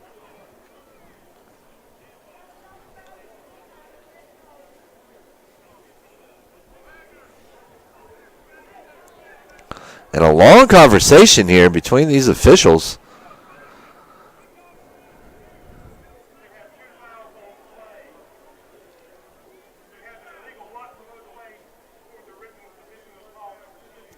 So Averett, an illegal block below the waist. And then we've got a late hit coming against the Hawks, or excuse me, the Panthers. And that one is actually going to offset Averett's illegal block penalty and will result in an automatic first down for the Cougars. So Eddie, after kind of being on the wrong end of some calls earlier in the quarter, it looks like Averett might be getting a little bit of a break. They're going to keep the ball at the 42, it appears.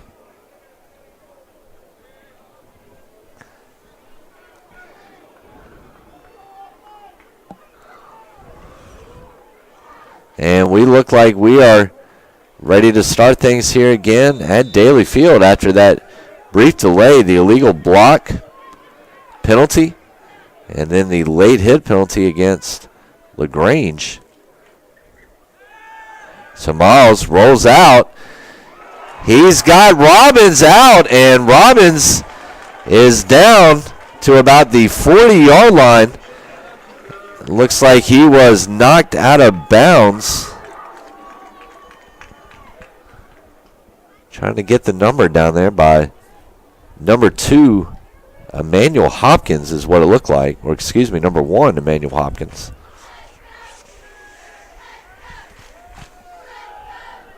So there's another run. That's actually going to result in a loss of about 2. As it was Denarius Hilton, the freshman running back, 6 feet, 254 pounds, Eddie. Huge running back. Huge running back. Offensive guard at running back right there. Really is, and you see him coming off the field right there, and that is a big dude right there. So Miles back to throw again. He's facing some pressure, and he will just get rid of it. Nice catch over on the sideline by Brent Hammer, I believe it was. Brent Hammer, my former roommate, former colleague partner last year during basketball season, baseball season. Looking to hop back on the headset after football season, but I know Brent's family is here, so hey, Mama Hammer, Daddy Hammer. So Miles under center. He will fake handoff to Bowman. Another play-action pass, and he finds the chest of a safety. That is number 2. Devin Williams. Devin Williams again, the sophomore safety. And so this is something that we haven't seen an incredible amount of out of this Averett offense is turnovers, but we have definitely seen a few of them here tonight. So 17-14 is your score. LaGrange takes over at the Averett 25. Just over 2.5 minutes remaining here in the first 2 frames. And by this pace, I don't think we're going to reach that 65-62 mark that we had last year. And there's Scott breaking one loose again. I'm beginning to think that he had put baby oil on before the game. This team cannot seem to tackle him. Baby oil, or maybe he got some turkey grease out there in the tailgate area here at Frank R. Campbell Stadium. Either way, he pulls off about a 31-yard run right there. Actually, it's going to pull off about a 28-yard run. Looked like he was out at about the Averett 44, but they will rule him out at the Averett 47.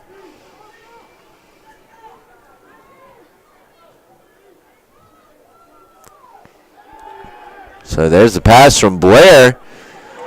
And and what a play there by number 29, Hunter Henson.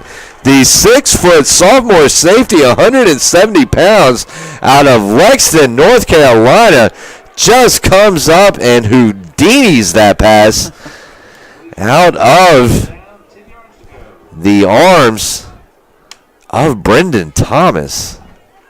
And Blair cannot catch a break here at all in this game. His coach has full confidence in him throwing the ball as they continue to throw it, but just cannot catch a break. So they give it back to Scott again. And about a gain of 9 right there, Eddie. And, Eddie, those hamburgers smell delicious wafting up here in this press box. I think I know what we're doing at the half, or at least I know what I'm doing. I'm going down to get a burger. Another handoff to Scott. Scott will find the edge. He gets out of bounds after picking up the first. Just a minute 32 left in the half. LaGrange leads 17-14, and there's a timeout taken on the field. And, Eddie, we are going to take it with him here on the Averett Sports Network.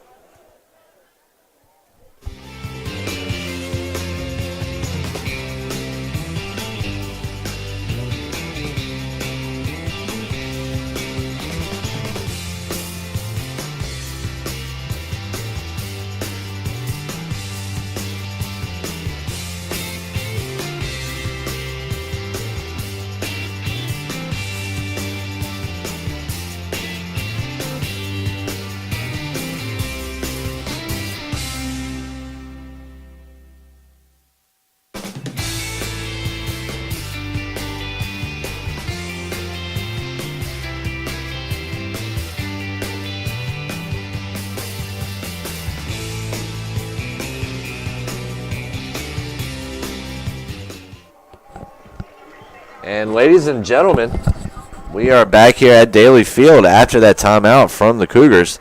They now have just the one left here in the half, 1:32. Scott, some very heady running. The Panthers back able to get out of bounds after every single one of his runs here so far this possession. And he's going to have another chance here. He's streaking down. And actually, that's going to be number 20, Snowball. Brandon Snowball, the 5'5" running back. He will get in, and he will get about halfway there.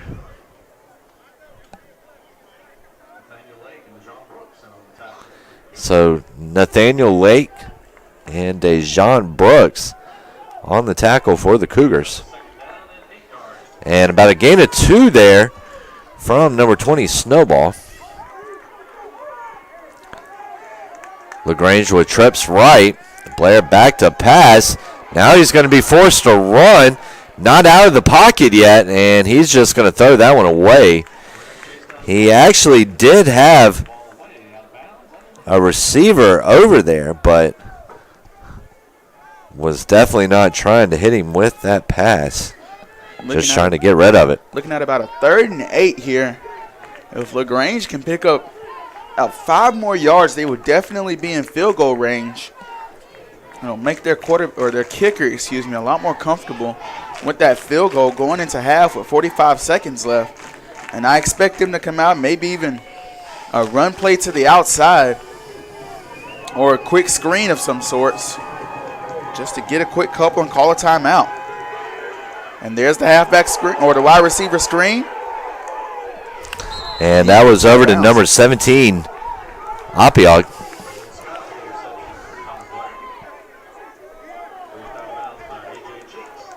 And A.J. Cheeks pushing him out of bounds. And that's going to bring up a 4th down situation. So, Davin said they needed to pick up 5, and they did exactly that. They did, Eddie. And I think they will bring on the kicking team.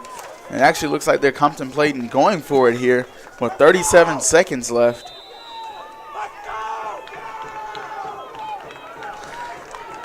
So the crowd here at Frank R. Campbell Stadium trying to rile up its defense.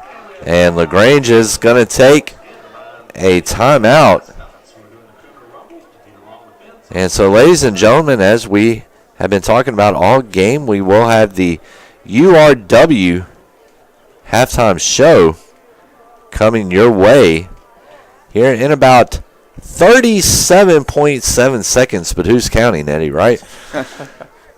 So we've got a tight one here on our hands. We really didn't expect anything else coming into this contest with the last 2 meetings being decided by 2 points. We're going to take a look here while we've got a moment at the all-time scores. in the first meeting in 2012. So Averett a 14-7 winner over LaGrange. LaGrange bounced back that year, won 37-9. Then in 2014, LaGrange 30-29 over the Cougars. The 2015 game was canceled because of a hurricane, and then of course Averett with a 3-point victory last year. So let's see what the Panthers can do. 37 7/10 of a second remaining here in the first half. On offense, trips right. This is Blair. The play action. Don Warren trying to get to him. And almost an interception. The interception bounced out of the hands. And that was Jefferson in there. Of Jefferson, and almost actually lands in the hands of a LaGrange receiver. But it hits the turf harmlessly for both teams.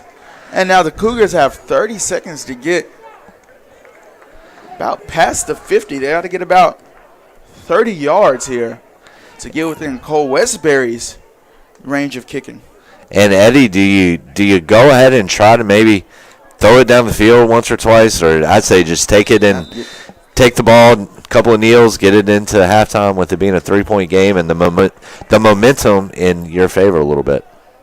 That's what I would say, dude. But Coach Adams gives it to Bowman, and Bowman will find space and get out of bounds. And Davin, if you can give it to Bowman on a run and he can find space and get out of bounds in 6 seconds, then why not? 22-yard gain there, and we saw number 16, Haynes, kind of come down with a little bit of a late hit on the sideline, and we see Donald Warren picking up his guy, protecting him, being that senior leader. Got to either call a timeout or you got to spike the ball here. 17.9 remaining. And Averett will call a timeout. It's going to be the last one of the half. Very tight game between these two sides. LaGrange really rushed off to a early 17-0 lead. But the Cougars able to fight back, score 14 consecutive points. And it looks like it's going to be a one-possession contest heading into the break. 17-14 is your score.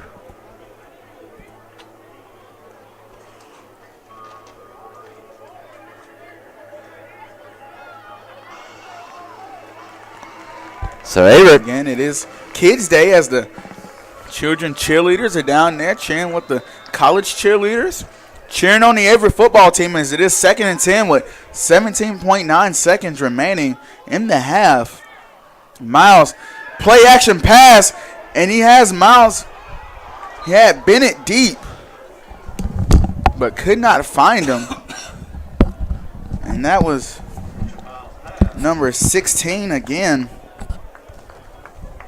In coverage, Peyton Haynes, the junior.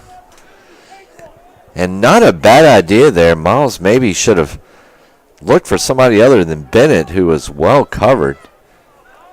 Well, if he would have put it on the line on Bennett, then he would have got it to him. But now, 12 seconds left. You can still make something happen. And he has Bennett again. You have to put it on the line, though. And now they are in field goal distance. They have to spike the ball. They have to get on it. Clock does stop for the chains. They have to get on the ball and spike it immediately. And that was number 85, Jeremiah Smith, the tight end, coming through with a huge catch. And right now, Eddie, is it too much to hope that LaGrange will take a timeout?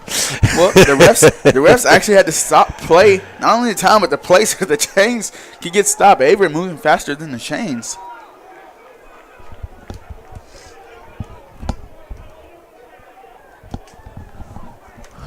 So, clock will start and Christian Miles will spike.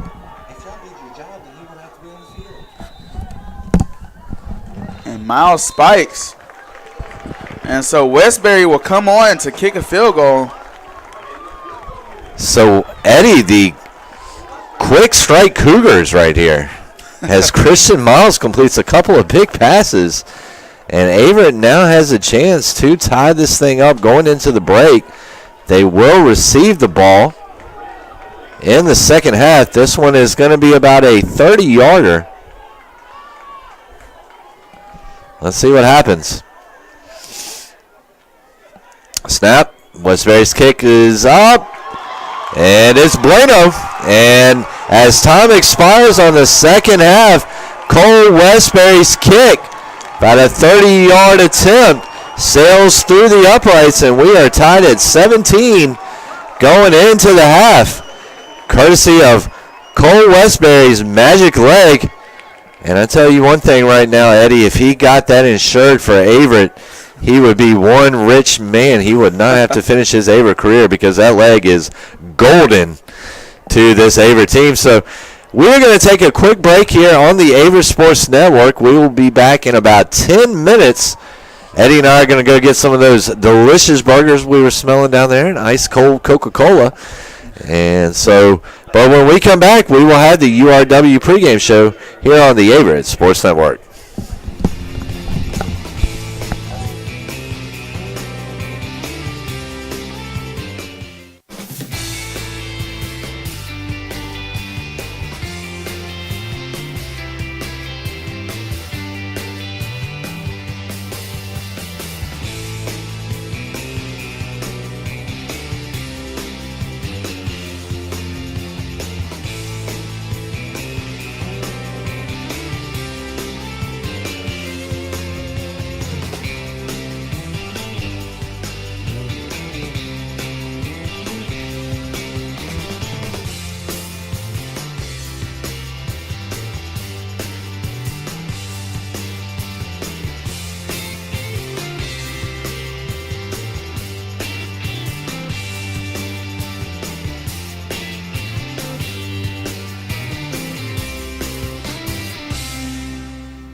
And welcome back to the Averett Sports Network. My name is Eddie Glenn, alongside my trusted partner, Davin Wilson.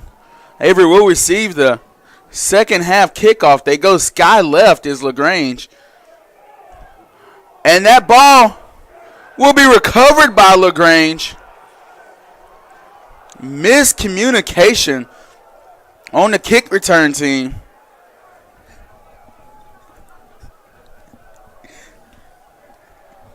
Miscommunication on the kick return team there.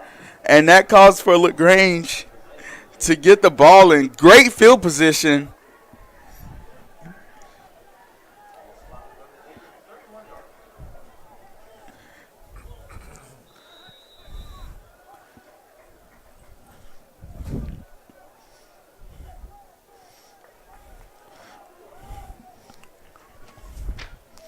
So now Blair back in at quarterback. Motion to receiver across. Handoff to Scott. Scott will be wrapped up at the line of scrimmage. Cougars defense now going to have to come out and play like they did towards the end of that first half. We missed the halftime show, but able to bring you a little bit of a recap. The beginning of the first half was not good if you're an Averett fan. If it was great if you are a Panthers fan, but towards the end of the second half, it kind of flip-flopped as the Cougars themselves went on a 17-0 run to tie the game at the closing seconds of the half. And LaGrange looking to go up early in the second half here. Little screenplay out wide to the right. That's going to get out to number 14, Sapp. About 6 yards right there. DeJean Brooks, no surprise there, getting in on the tackle. So 3rd and 4 is the situation right now. LaGrange has the ball on its own 25-yard line. LaGrange back under center. Blair. Here's a snap. Blair, fake pass. Looks like Scott with the ball, and it looks like he's going to come up maybe about a yard or two short. We've got some extracurricular activity going on the field down there. So on 4th down, Davin, it'd be interesting to see if they kick the field goal, if they try and go for it here to start the third quarter. And judging by what LaGrange has done thus far today, I think it's pretty safe to say that they're going to go for it. Looking at about 4th and 3 at this point from your own 23. So even if you don't get it, you still pin Averett deep in its own territory, and it almost works out like a short punt. And we've got some laundry on the field, and I think that's going to go against LaGrange. And it depends on which ref is going to call this, because it could be a neutral zone infraction, which means that the defense caused the offense to jump. And that's going to go against the Panthers. And really, Eddie, I had the same thought when the flag was first thrown, but also saw the flag in LaGrange's backfield as well, and kind of just took a guess from there. So Averett right now trying to pump up the home crowd here. Big 4th down situation.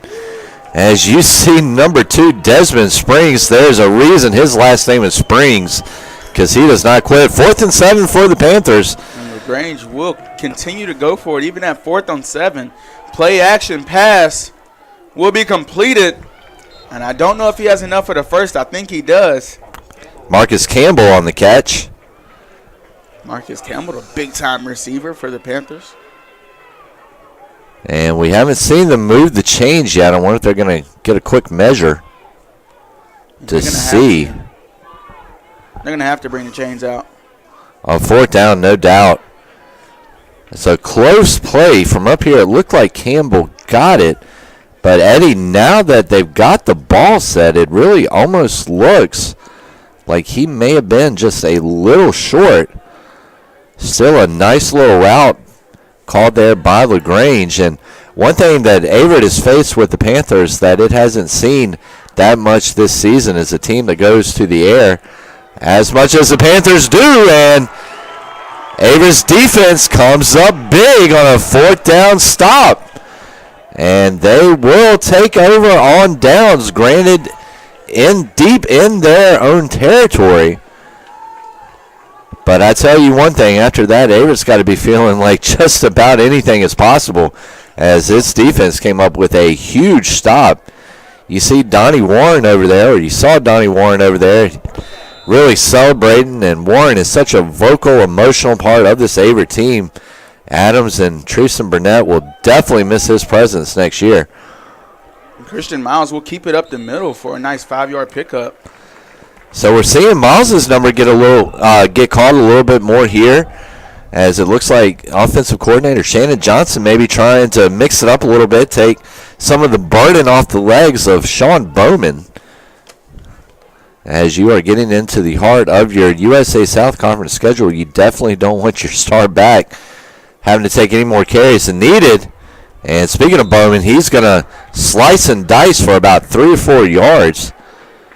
And Bowman just kind of waxed on, waxed off there with a couple of LaGrange defenders. And it kind of helps Bowman now that with the addition of running backs Bigelow and Hilton, that is now a committee running back group that he still leads, but he has the help of those 2 running backs. If he needs to come off for 2 or 3 plays or even a whole quarter, that they'll continue to pick up the slack, and Bowman's going to find some space.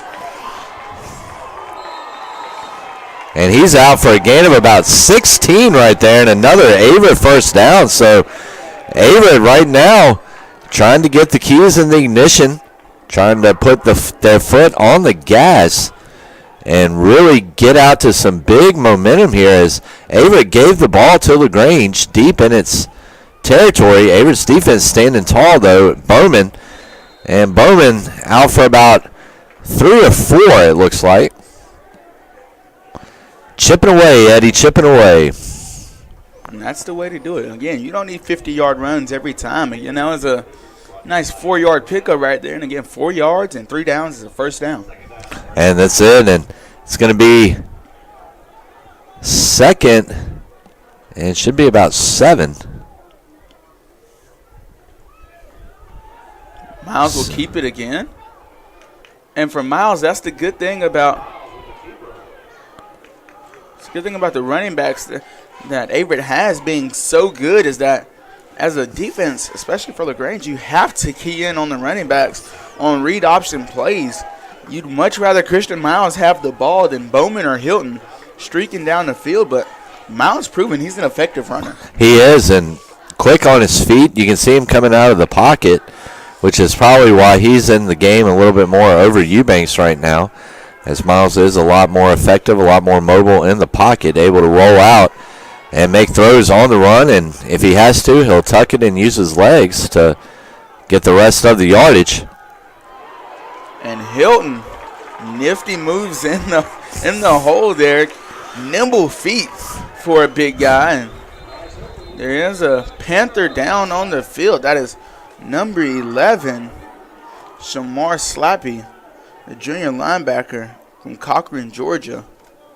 And we saw Slappy come up and make a big defensive play in the first half near the end of the second quarter. But he is able to get up and jog off the field under his own power. So those are very good signs. Get over and check him out, make sure everything's okay. Looks like he may have just caught a stinger. Looks like number 10, Demetrius Rogers, will come onto the field in place. Shotgun package here. 2 receivers and a tight end to the left. They motion Hilton that way, and they give it to him again. The nimble feet in the pocket, Davin. And he's still moving. And Davin, he's still moving. And eventually they're just going to have to blow it dead, as he got about 4 yards probably right there. And I tell you one thing, this kid coming in, 6 feet, 254 pounds. I mean, let's take a look here. Bowman comes in at 200 pounds. And then, of course, you've got Bigelow coming in at 185. So, by far, he's their biggest back, Hilton is. And possibly one of the reasons he's in the game right now. Miles rolling back. He's going to drop a short little pass. Looked like it was intended for number 85, Smith. And that's going to bring up a 3rd and 5 situation, but Coach Shannon Johnson getting a little not risky, but taking some chances downfield there towards the end of the first half. Davin, 3rd and 5. Do you give it to Hilton here, or do you try and roll out to your right and try and do like a... And that actually might go against the Panthers. And no, looks like it's going to go against, well, they're trying to see who it's going to go against real quick.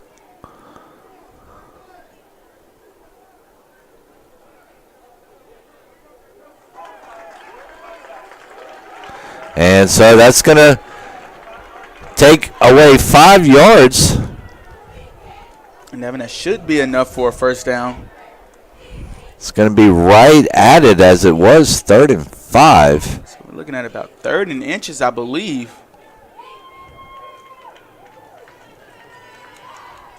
Yep, looking at about 3rd and inches. And they've got the 4th down marker up there. They're going to change it real quick, though, to 3rd down. A little confusion there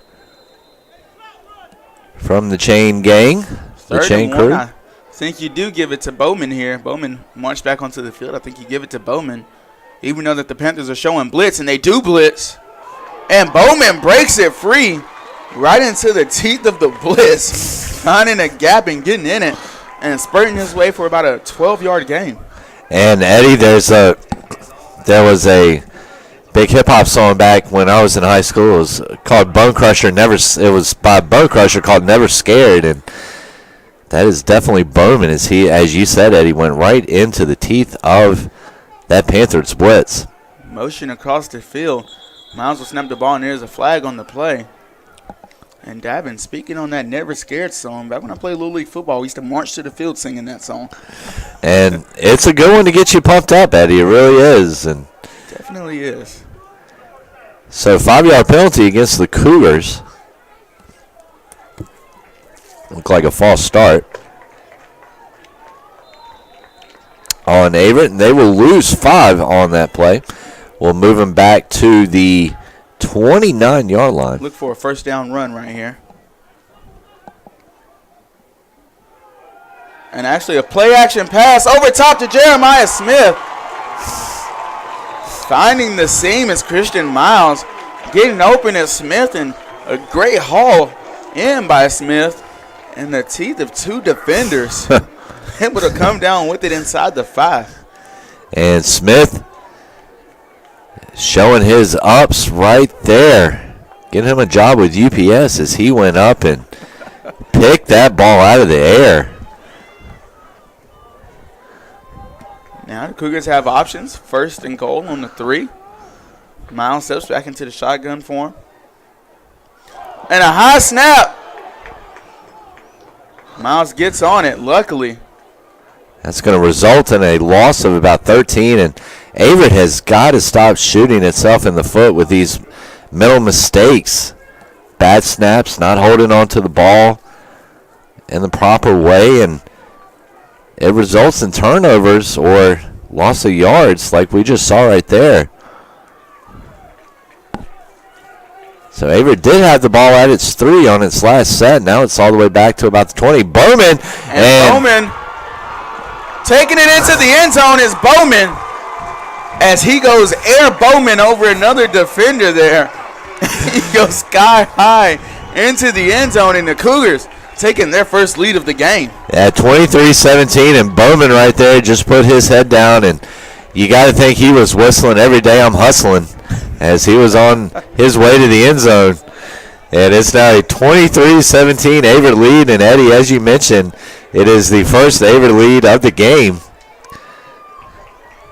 Here, just under halfway through the 3rd quarter.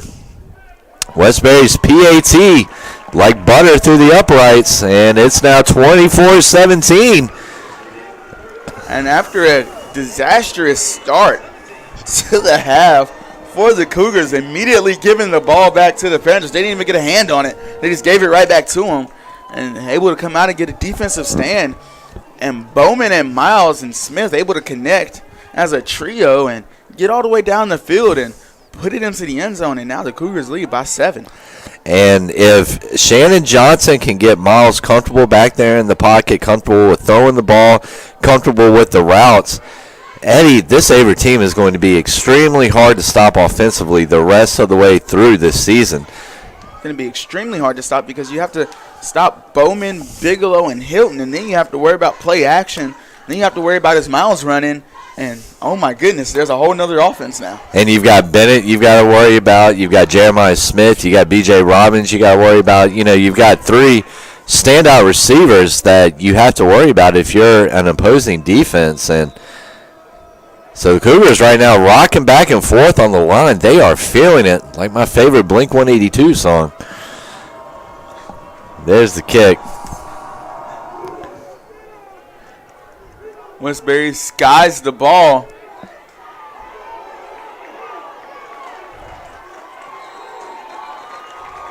And it is getting chippy down there, Davin. It is. Averett's special team right there, taking a chip off the block of this LaGrange return team. And that tackle was made by our very own Ja'Cory Burley, who works in the sports information department. Well, this one is not his time to shine on the field, and right there making a big stop for the Cougars. And now LaGrange will start on the 19. And Eddie, you know him as well as I do. Ja'Cory is one of those guys, his motor does not stop. It doesn't matter whether he's on the football field or not. He goes, had a job this summer with the Parks and Rec here in Danville, doing landscaping work, hard-working kid. Play action pass. Receiver fell down, and that is number 21, Tyreek Abel. Another interception, and he is a playmaker. That is 5 interceptions in 3 games from Abel. And Coach Adams has got to walk over to Treason Burnett after this season and give Burnett a big old hug, because when Burnett came over from Guilford College, came to Averett from Guilford College, Tyreek Abel wanted to come with him, and Averett has definitely benefited, as that's got to put Abel pretty close to double-digit career interception totals. And this is Hilton with a full head of steam, and that's scary. And he's still moving. Eddie, I like that. That's scary. I wish this game was being played on Halloween. We would really have a line to run with the rest of the broadcast here. Well, Davin, my very first high school football game, I'll never forget it. And there was a guy, a running back on the other team about the size of Hilton. And he gave me my very first high school concussion as a welcome to high school kid. And ever since then, I don't like it when guys that big get a full head of steam. No, it's not fun. And, Eddie, being on the soccer field, I didn't quite have guys the size of defensive linemen or offensive linemen coming at me, but it definitely makes you think twice about your priorities in life when that happens. Might get a brief flash of your life in front of your eyes. And Davin, just like that, the crowd back into the game. Blue Crew is going crazy after the interception, going bonkers and berserk. Well, you know, in the 2 years now that this stadium has been here, we've really seen the crowd at Averett increase. And really, it's just not Averett football family members anymore coming to the games. It's the Danville community. And that's a good tackle there by number 43, Fabian Ryan, the senior linebacker. And Ryan actually leads the team in tackles, Eddie. I believe with 30 is what his mark was coming into this game. Yes, it was. Well, that's a great tackle, one-on-one in the hole with somebody like Hilton. So first down and 10. A reverse play does not work. And Ryan had that one sniffed out like a drug dog. And that's going to result in about a 4-yard loss right there. Actually, about a 6-yard loss. Good job there by LaGrange's defense. Come through making a big stop, trying to take some of the air out of this Cougars team. as Averett definitely riding all the momentum right now. Play action pass. And that pass will be completed to number 28 Robbins. B.J. Robbins, senior wide receiver. And that's going to bring up a 3rd and short here, or maybe a 3rd and medium. We'll see how it's actually going to bring up a 3rd and short. So a 15-yard completion right there. And Eddie, we're starting to see Miles really break out of his own shell, start dropping back, throwing some passes. And then the mix of that with Hilton, who we just saw run the ball, has really proved to be a different look for LaGrange, as LaGrange was definitely accustomed coming into this game, expecting Bowman and Bigelow to really get a lot of carries, and Bowman will come back into the game, short yardage situation. So 4th and 1. And so you see Desmond Springs over there, no doubt, trying to get this Cougar home crowd pumped up. Miles Bennett out there with him on the right. Run all the way, I think. Man coverage outside. And they pitch it to Bowman. Bowman, and I don't think he found the space to get his yard that he needed. And that will be a turnover on downs. And Davin, 4th and 1. I can understand we have the momentum. We had the momentum there, running the ball fantastic. But almost wondering if a field goal kick would have worked. But again, that's hindsight. It's always easier to see things in hindsight than it is. It is. We're not down there. We're not the ones that have about 5 seconds to make a play call. Absolutely not. But either way, LaGrange does start deep in its territory, something that it has not performed well thus far today. 2:45 left in the 3rd. Scott in the backfield. He's going to run. And Scott's going to be lucky to get back to the line of scrimmage. And we've got the extracurricular activity going down the field. Things getting chippy. And you see head coach Cleve Adams, the headset comes off, and he is not happy about that middle lapse there by the Cougars. And that was A.J. Cheeks over there at corner, getting a little excited. Like you like to say, extracurricular activity out there on the field. Nevertheless, LaGrange, shotgun formation, double receivers on either side. Blair, quick little play action, and the pass interference will come out as that was Bradley Jefferson, and we've seen some questionable pass interference calls here tonight, but I think that was probably the least questionable. He definitely got to him before the ball was anywhere near him. Kind of held him and pulled him down, but you'll get those every now and again. It's just how do you bounce back. Good form from the ref on the throw from the sideline. He made it about 30 yards in. Yeah. He's been working out, been doing his job. That's why they make the big bucks down there. 2 minutes remaining in the 3rd quarter. Averett leads 24-17. LaGrange hasn't moved from the 19 at all.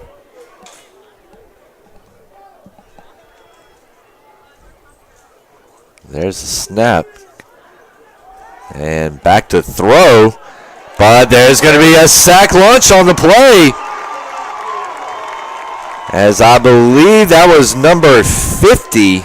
53. James Counts, the senior linebacker. 6'1". Coming in there. 242, Blackstone, Virginia. And Eddie, down around that area, you have got some real blue chip football players out there in southwestern Virginia. And he is definitely a big guy as he demolished his O-lineman and got back to the center. And he's almost back there again, but a quick little slant route will pick a couple back up. Only to about 3rd and 13-ish.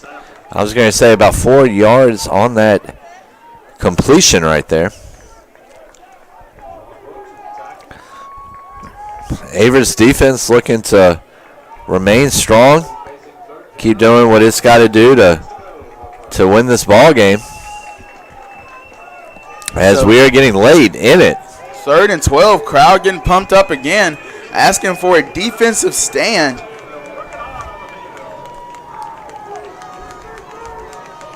So it's a 3rd and a foot-long sub here from the 17. Blair unloads, and they will pick up the first down. What a play right there. As I believe that was number 13, Marcus Campbell, coming down with the reception. Campbell coming into this game had 26 receptions for 457 yards and 2 TDs. And that was plenty enough for a first down right there. It was just, as it was about a 17-yard completion. Eddie, mouth is a little dry tonight, as I was talking about. Not feeling the best in the world. A little bit of a sinus infection. So if I stumble, just be the wind beneath my wing and catch me. So we are through 45 minutes here at Daly Field. 3rd quarter just ending. Averett out in front, 24-17. We're going to take a quick break here on the Averett Sports Network.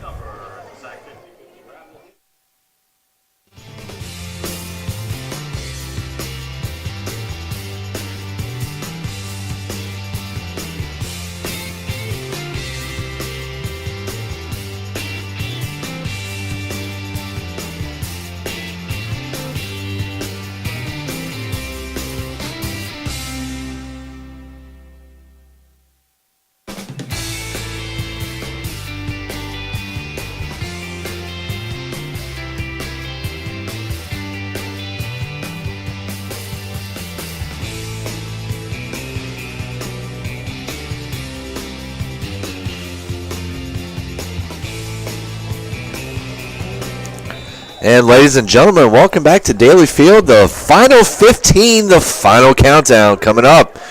Averett holding on to a 7-point lead. So there's the pass. It's going to be a long bomb down the field. He has a receiver streaking. It's number 24, Owens. And Owens goes to the house. 64-yard touchdown pass. And Blair makes it look easy as he uncorks a long bomb. He just dropped back and unleashed a scud missile over to Owens. Owens hauled it in and took it to the house, and we've got a tie ball game with the extra point pending. Of course, Averett special teams used to blocking such things so far this season and unable to do so. And we've got a 24-24 ball game with 14:49 remaining. And Eddie, as we were talking about earlier in the game during the pregame show and then also in the first couple of quarters, last couple of meetings between these two teams have been absolute barn burners. Back and forth, of course. This one nowhere close to the offensive showdown that we saw last year, 65-62. Eddie, I believe that game was almost a 5-hour game, if I'm not mistaken. And I do not feel sorry for the people broadcasting that game last year. I know for me, I started running out of gas about the 3-hour mark. I don't know what your breaking point is, but 4 overtimes is a lot of football in one night, Davin.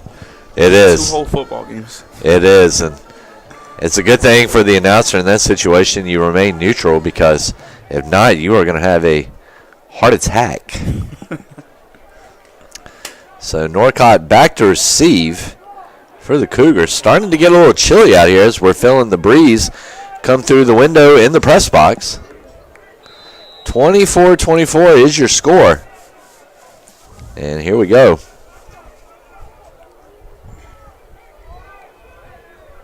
Thank you for joining us here on the Averett Sports Network.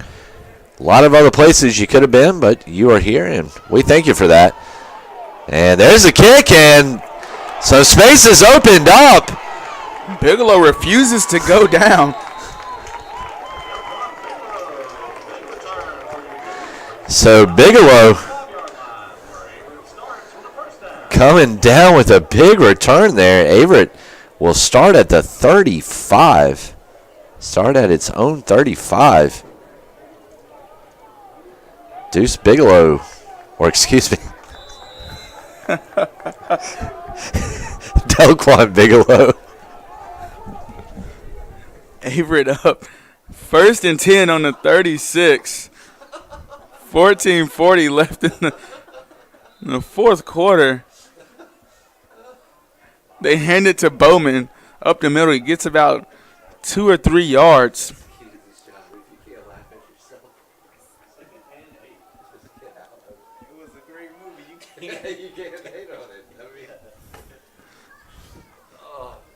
So now 2nd and 8 on the 38 is the Cougars.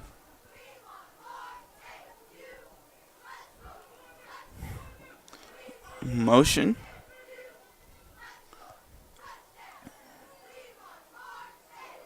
And Bowman will be met at the line, and he doesn't get anything. That play went nowhere and nowhere quick.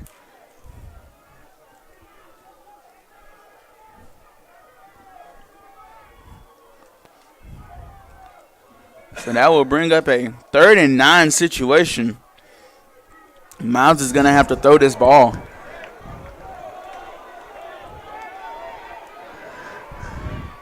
Third and 9, ball on the Averett 37.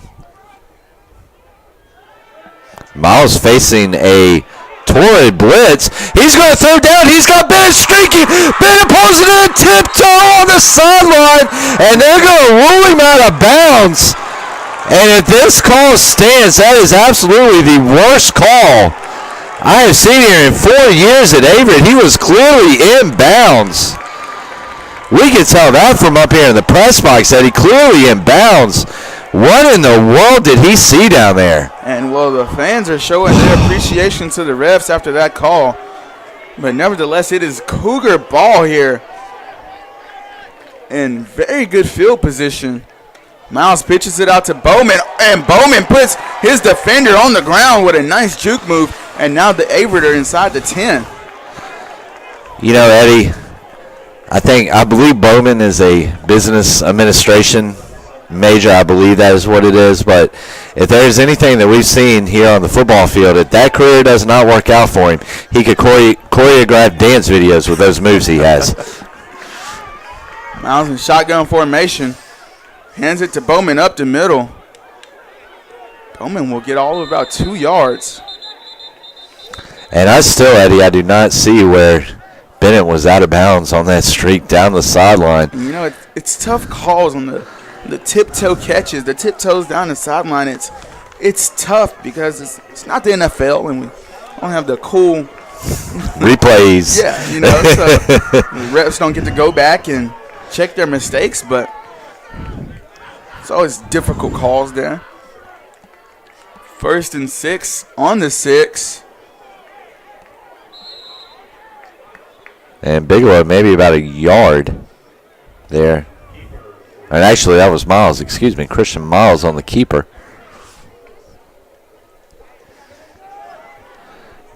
Would like to apologize to the Bigelow family for calling their son by the name of a very popular movie character. Deuce Bigelow, it is a great movie, as we were talking about after the snafu. Miles under the center. Gives it to Bowman. Bowman gets nothing initially, but he does find about 3 more yards. And I think Bowman's going to be seeing some stars after that one, as it looked like he collided helmet to helmet there with one of the LaGrange defenders. I got a headache just watching that one, and it looks like. And so LaGrange will bring on their goal line unit. A package full of the biggest guys on the team. And Eddie, we've yet to see if the second half is going to turn into the offensive shootout we were thinking it maybe could be, given last year's game. And actually, the Cougars have Devin Williams on the field. Quarterback keeper. Finds nothing like they had Devin Williams on the field here for the size. On the outside, Devin Williams, 6 foot 150, and amazing athlete himself. And this will bring on Cole Westbury for the field goal. And you go back to that play on that Miles Bennett catch down the sideline where he was gone. I mean, he had nothing but space in front of him. And you got to wonder how that might impact this drive. And LaGrange is going to call a timeout to maybe try to freeze Westbury. Eddie, at this point, is it even worth trying to freeze Westbury over 3 points with 10 minutes left? I don't – and again, I'm not a collegiate coach by any means, but I don't personally, I don't take this timeout with 10 minutes remaining. I'll take the 3 points if Westbury makes it, and I'll drive down the field. Again, a whole 10 minutes left. You're going to make it a lot happen, and if you need that timeout late in the game, you're stuck. That's it. And so, but again, I'm not a collegiate coach, and there's probably reasons for that. Yes, and there's a reason I'm not a collegiate coach too, Eddie. So we've got a little Nas playing in the background here at Daly Field, Frank R. Campbell Stadium, trying to get the crowd into it. Cole Westbury lining up. It's going to be about a 15-yard attempt. See if the freeze works. And Westbury says, "What freeze?" And he puts that one through, and he makes LaGrange pay for burning the timeout. So 10:06 remaining. Averett goes back on top. Let's see if LaGrange can answer back like it did on its last drive and try to pull back ahead this time. Right now they are facing a 27-24 deficit. 10 minutes left to go in this contest.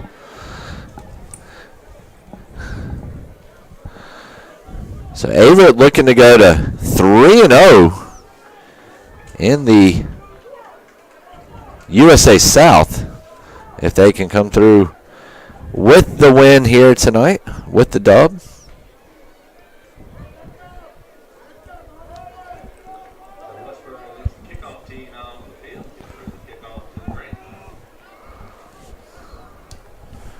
So after the attempt to ice Westbury did not work, Cougars will take the lead with just over 10 minutes remaining.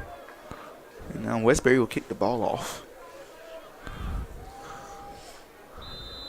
So right now, Eddie, offensively for the Cougars, they are receiving-wise, they're being led by Jeremiah Smith. 3 receptions, 60-yard performance. B.J. Robbins, 4 catches for 36 yards, and then Miles Bennett just had the 47-yard reception. Booming kick. But Miles Bennett had the 47-yard reception down there that set up that field goal by Westbury. Rushing-wise, we've got Bowman right now with 142 yards on 31 carries. He is 5 carries away from tying his own single-game record that he set just last week against Methodist. Also, Miles, an impressive 7 carries, 49 yards, and a touchdown. Bowman with a touchdown as well. Hilton, 7 carries, 25 yards. For LaGrange's offense, they have, receiving-wise, they have been led by Owens with 2 catches, 68 yards, including a TD. Apeg, 5 receptions, 65 yards, 1 TD. And Sapp, 6 receptions, 53 yards, another TD. And Scott right now, Eddie, 17 carries, 138 yards. So we have definitely seen a game that has been won and lost, that will be won and lost in the trenches, Eddie. And, well, Sean Bowman's 140 puts him up above 2,000 rushing yards in his career. He finally eclipsed that mark. And wondering where that puts him all time, how much closer he has to go to get that number 1 spot yardage-wise. I think when I checked today, Eddie, I think he was probably about 800-900 yards shy of it, if I'm not mistaken. Don't quote me on that. But he has another year, so, I mean, really, it's no question, barring some kind of tragic event, there's no question that he'll get it with another year left. But you also have to ask, can you get it this year possibly too? You still got 5 games left. So a little short pass over to Scott, and that's going to result in about a 6-yard gain.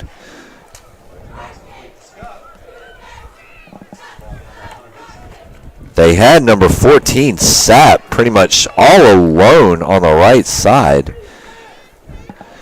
And Eddie, we were talking about Blair before the game. Connor Blair, the Tigers quarterback, and tremendous ball player this young man is. As now with his 3 touchdown tosses tonight, he has 13 on the season.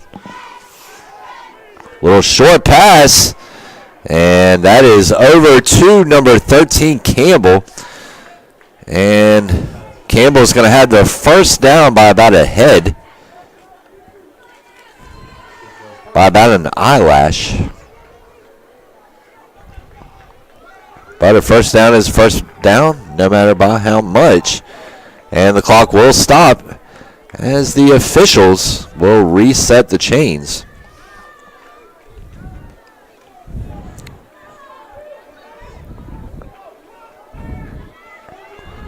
Going to look at it and see if we maybe can't find a record book for the Panthers to see how close Blair is. Scott, maybe about a 4-yard run right there. And some other good USA South football going on today. Ferrum is at NC Wesleyan. They played at 1 o'clock. Greensboro played Maryville at 1, and Huntington was at Brevard at 1 o'clock. And now LaGrange versus Averett for the nighttime primetime game. I guess we will have to be College Game Day, Eddie. Since we are the night game here in the USA South. 7:43 left. Clocking in at about 2 hours and 22 minutes right now. Blair back to throw over the middle off the fingertips of number 81, Bolton. And that's going to bring up a 3rd and mid situation for the Panthers. 3rd and 6. Ball on the Averett 39. LaGrange needs 3 points to tie. And Eddie, at this point right now, if Averett gets the ball back, do you think that they can, given the Cougars' methodical offense, do you think that they could possibly eat up the clock the rest of the way here, or is that a little bit too much to ask with 7.5 minutes? Well, their offense predicates on them running the clock out with the run game. And the rush will get to Blair, but he does find his receiver, but I do believe he will be short of the first down marker. Campbell getting targeted for the 2nd time during this drive. Unfortunately, unlike his last one, it will not go for a first down. It's going to be 4th and short, and LaGrange does not believe in kicking field goals as they're going for it once again. Of course, right now you're looking at about a 45-yard attempt, so here we go. Ball probably going to Scott. He is right next to Blair in the shotgun. Let's see if we've got a draw. And I think this is going to be, this will probably be an offsides against the Cougars.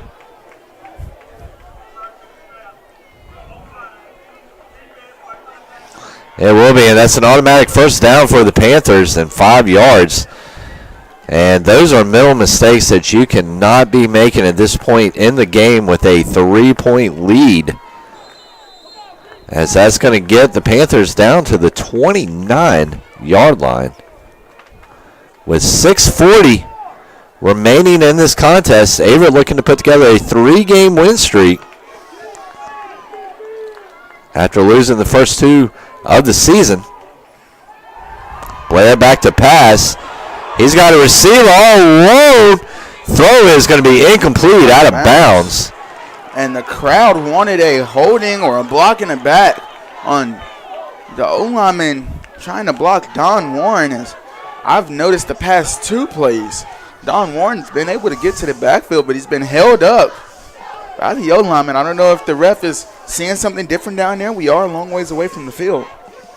Well, they're seeing quite a few things differently than when I see them tonight, Eddie, but that's why I'm up here, and that's why they are down there. So 6:20 left to go in this game, 2nd and 10 after the incomplete pass to Campbell. Campbell in motion over on the left side. So now LaGrange trying to draw Averett off sides. Blair back to pass. He's facing a heck of a rush, and he's going to throw that one to no man's land. And so that's going to bring up a 3rd and long.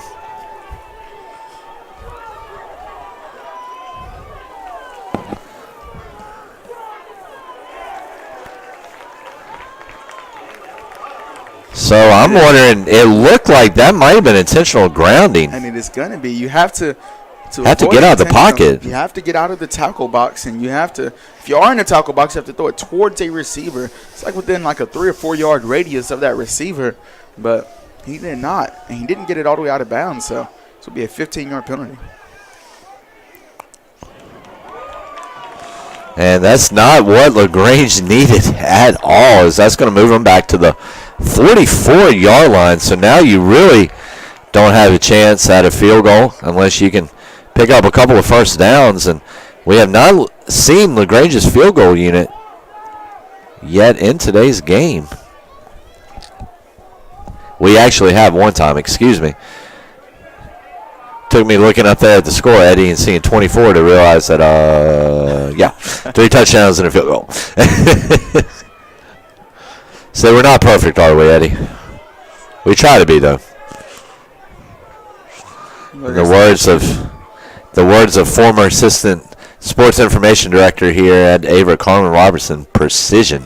We practice precision around here. That's something she left behind. It is, and we take it very seriously here. Precision. Maybe we need to make T-shirts, Eddie. A little fundraiser. So, game clock, 6:16. It is 3rd and a country mile as skyscrapers distance in between the 3rd down marker and the 1st down marker, as the referees are still deliberating, actually. And, Eddie, apparently a country mile is 23 yards, right? Absolutely. It works out perfectly. It does. Perfect math, right? I'm sure that's something you definitely picked up here in your studies here at Averett.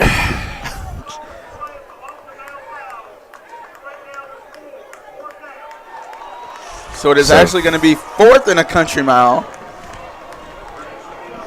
So. And why not? Why not go for it if you're the Panthers? You've gone for it all night. You've got Blair.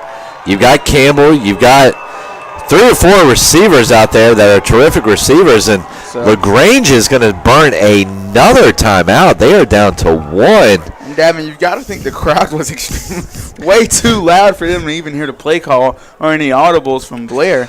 So, like you said, they do take a timeout. And Davin, we're going to take one with them here with 6:16 remaining in the second half.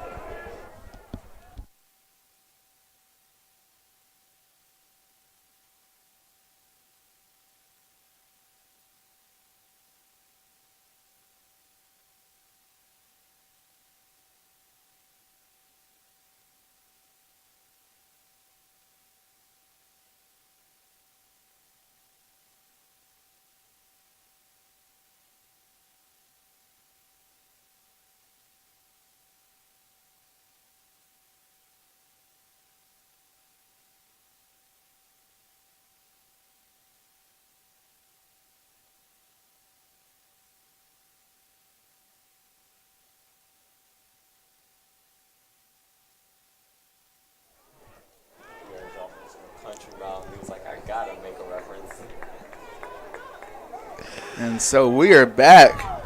4th and 23 for LaGrange. They trail by 3 and have to get a first down to even stay on the field. Cougars defense, you have to think that the defensive backs coach told his defensive backs to, your number one rule, don't let anything behind you in this situation.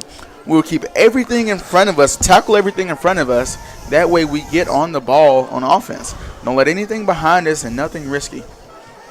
Don't be a hero. Don't jump in front of the ball. Make the tackle. That's it. And, Eddie, one thing that I know I always found so funny on those NCAA video games was you'd have Lee Corso get on there and say, well, the worst thing they can do is come out in a prevent defense. And it's like, really, Lee, thank you. A little fun pop culture knowledge there for you, Eddie. You know I'm full of those references. Absolutely. It never ends. So, again, 4th and 23. It looks like Blair will be by himself in the backfield.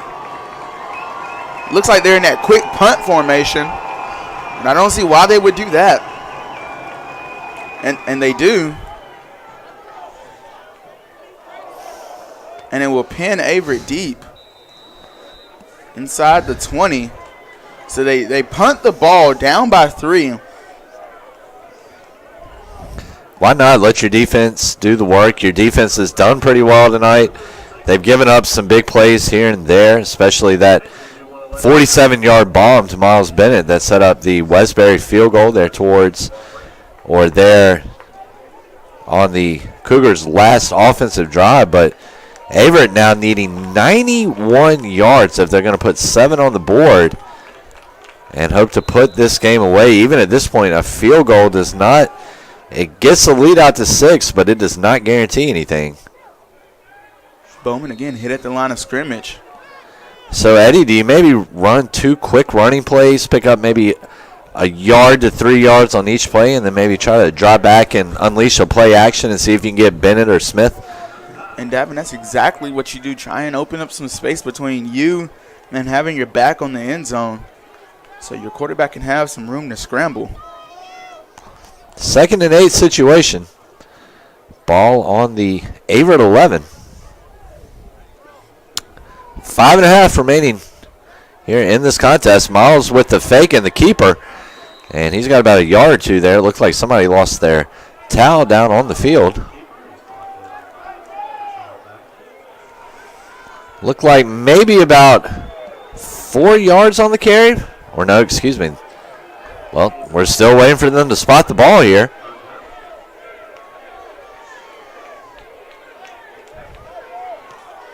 So the Cougars will have to throw the ball in this situation. And again, defensive back Devin Williams in the game at wide receiver. And they actually running with Bowman, and they will pick up the first down. Bowman about 13 yards on that carry. And with Sean Bowman on your team, your offense is never out of a game. And one thing that we've seen Christian Miles today, we've seen him rapidly mature as a passer, dropping back, throwing some short little quick plays, and then also really dropping back and unleashing some scud missiles down the field. Nice mix of football here from the Cougars tonight. LaGrange has done a terrific job too. And Bowman will find space. Bowman about 20 yards on that carry. And Averett right now, despite starting the drive at its own 9-yard line, has got the ball 45 at its 45 now, 36 yards, and about 3 plays capped off and really led by the legs of Sean Bowman. And he's going to get a breather and a quick sip of Gatorade.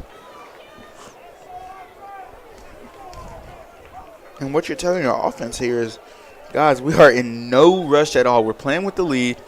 The time is ticking away. Just at 3.5 minutes. And Bowman, actually, excuse me. Hilton with a big-time stiff arm, and he is still on his feet. Hilton running hard, rumbling, bumbling, stumbling down the field, Davin. And he refuses to go down. And that's about a 30-yard run right there by the big guy. 6 feet, 245 pounds. He's saying, somebody take me to Golden Corral tonight after this game. I have earned it. Hilton with the stiff arm on the first broken tackle, put his defender in the turf, and then just ran through a slew of Panthers until he could finish. 27-24. Inside of 3 minutes now for the Cougars. I'm going to hand it off again because why not? And Hilton, when you got Hilton, give it to the refrigerator. Give it to him. And Davin, I am extremely, And I know Coach Adams is extremely excited that we have Bigelow and Hilton for the next 3 years. And we have Bigelow, Hilton, and Bowman for this year and next year. It's going to be a very potent running attack here. And one thing that we've seen this season is Coach Adams has gotten his first full recruiting class in here. And really he's proven right now to this Averett community that he is the right man for the job, as he is looking to get to the Cougars to a 3-2 record, including 3 consecutive wins here at Frank R. Campbell Stadium. Sure was it. And we've got a timeout on the field. LaGrange is going to burn its last one. And will the Panthers kind of look back on this game and kind of wonder if they couldn't have done a better job with time management? And, well, that was actually their best timeout of the game called right there. 3rd and 8. They will stop the clock above 2 minutes, try and get another stop here, and get the ball back with about 1:45 remaining. Hopefully Averett doesn't score. If you're a LaGrange fan, hopefully Averett doesn't score. If you're an Averett fan, you're hoping they punch it in for at least 3 more. So that was the best used timeout of all game. Definitely some questionable ones. But again, we're not down on the field. We don't have the headset on, so we don't know their situation. That's it. And while we're in this timeout, we saw the BAM philosophy pop up, on the scoreboard down there. And Eddie, basically the BAM philosophy is be a man. It's 7 principles that head coach Cleve Adams and his staff wanted to implement when they came to Averett to instill a sense of discipline and teach the players how to be productive, responsible members, both on and off the field, have great character. And it's paying off here in his 4th year as the Cougars, if they can hold on for another 2 minutes and 9 seconds, will move above 500 for the first time this season and to a perfect 3-0 in the USA South. Bowman putting his head down and running behind his pads. And we'll pick up about 4 or 5.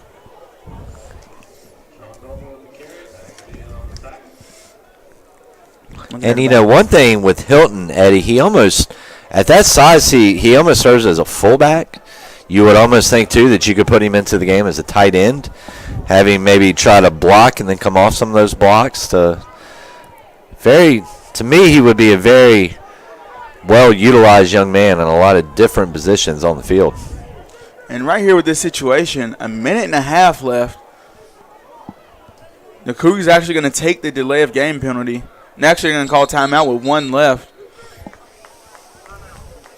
And why not? They're going to, I believe they're going to kick this field goal and go up by 6. And that forces LaGrange to score a touchdown. And then not only that, it forces their kicker, with all the pressure of the game on his shoulders, to score and win. But nevertheless, it forces LaGrange to score if they kick a field goal and make it.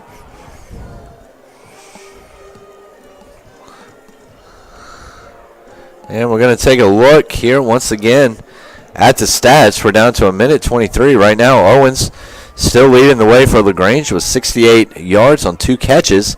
Scott leading the game rushing-wise for the Panthers, 139 yards for the Cougars.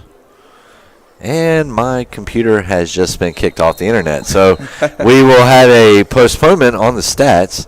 And I know why my internet just kicked out, Eddie, because my phone died and I was using my hotspot. Well, Gavin, Cole Westbury stays on the sideline on 4th and 6. And they're going for it. Bowman in the game. Eddie, right now it looks like Bowman has got some space where he can run on the right side. Adams is going to take a timeout. Do you think it was maybe one of those things where Adams just wanted to see how the Panthers were going to line up and see what they were going to do, and now they called the quick timeout? Well, the Cougars were actually missing a player there, Davin, on the field, trying to run a player out there last minute. And it's kind of a bad thing to do, run someone out there last minute. They don't know to play and screw everything up. Yeah. So they burn their 2nd timeout in a row. And so, Eddie, last week after a blowout here, Averett prevailing 35-6 over Methodist. We've had a little bit more of a balanced contest, and I think we knew that coming in to this contest, but it has been a very back and forth, even match between these two sides. And Averett with a 27-24 lead right now.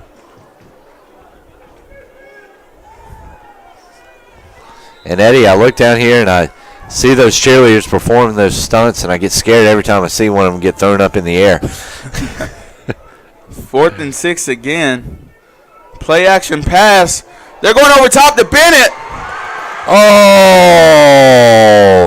and Bennett just had it tipped. Great play there. We're going to see who it is for LaGrange. I believe it was number 21, Brian Oliver, the defensive back, coming up and making a big stop right there. As it looked like Bennett had hauled that thing in, had hauled that pass in, and it just sealed the game for the Cougars. Instead, LaGrange has a minute 17 seconds to go 75 yards if they want the win. And Averett needs their defense more than ever right now on this possession. They cannot let Blair get hot. And they have the numbers here on the screen. They get almost to the first down marker. LaGrange in the most favorable position they could ask for. Getting a turnover on downs. And now they have just under 75 yards to drive. You get no timeouts, but they will work the sideline. And about an 8-yard gain right there from Campbell on the screen. Did a great job of trying to kick that one outside. Averett did a great job, too, of staying home and not over-pursuing and allowing that play to really break into some big yards. Averett's defense has got to stay composed mentally, though, here. There's a pass from Blair, and it is brought down. Big, strong hands by number 80, I believe that is.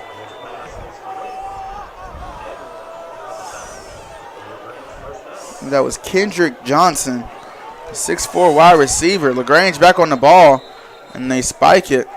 Davin, normally you spike it from under the center so you don't lose 5 yards, but it's okay because there's 55 seconds left. That's it. 55 seconds is 5 lifetimes, 9 lifetimes, since both of these schools' mascots are cats. And, well, again, all they have to do is get in field goal position. They don't have to score a touchdown. That's for the win. All they have to do is score a field goal to take it into overtime and go on their trek of four more overtimes. And, Eddie, I don't know about you, but I've got an 8:30 dinner reservation, and I'm really hoping we don't have overtime.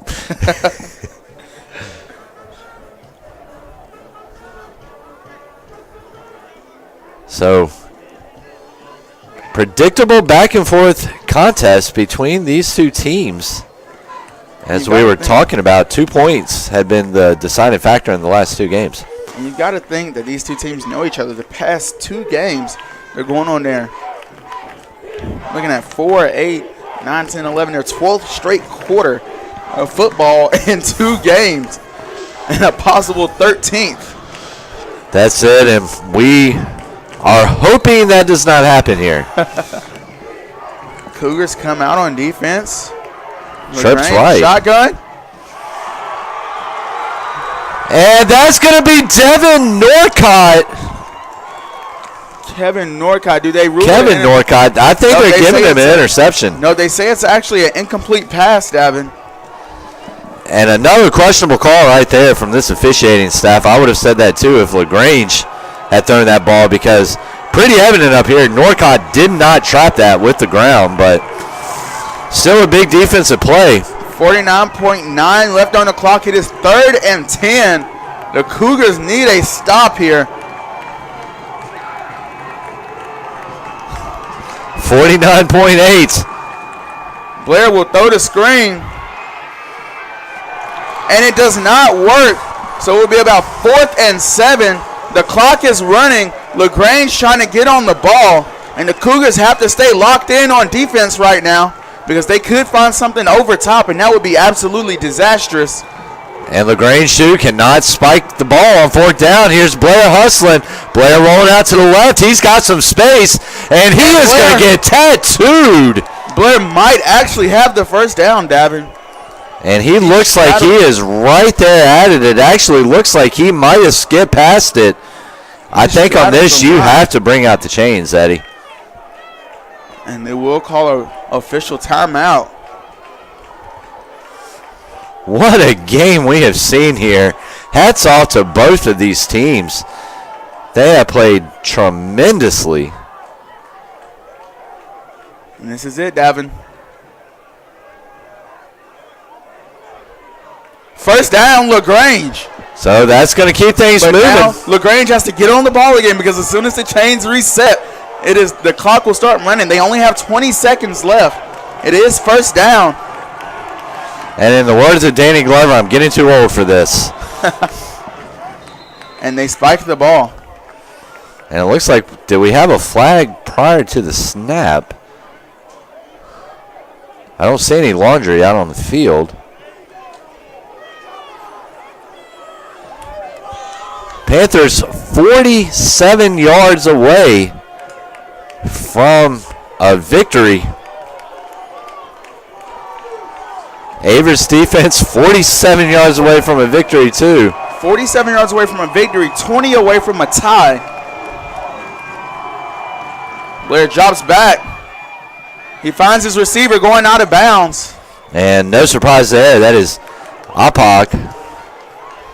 So now they are on a 35, looking at a 45-yard field goal. They've got about 3 more plays in them that they can run if they hurry up.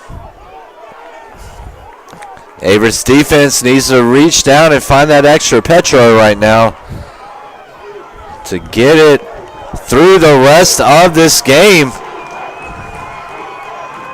There's a pass from Blair, and that is intended for Justin Purdue, the running back, junior running back out of Birmingham, Alabama, incomplete. So it is now a 2-down ball game here. And Davin, as a coach, that is an incomplete pass in this situation is fine because it hit the ground and the clock is stopped. The clock is not running. These are those situations where you wish you had those timeouts. And you know LaGrange does. They wish they had them. You know Steve Pardue wishes he had it right now. First year in LaGrange trying to get his first win against Averett in his first try. There's a pass over the middle. Incomplete. And it's going to be pass interference, Davin, and that is huge. And that is absolutely huge, Davin, with 3.8 left in the game.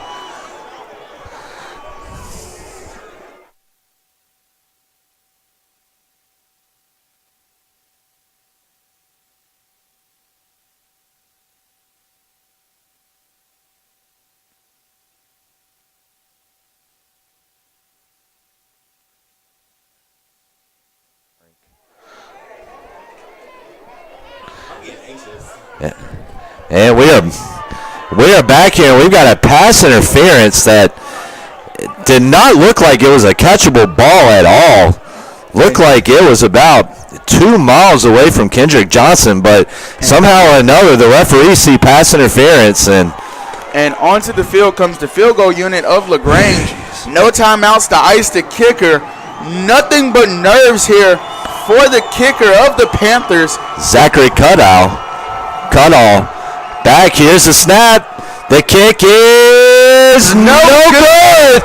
And Averett for the second year in a row. I'm sorry I could not get that one out.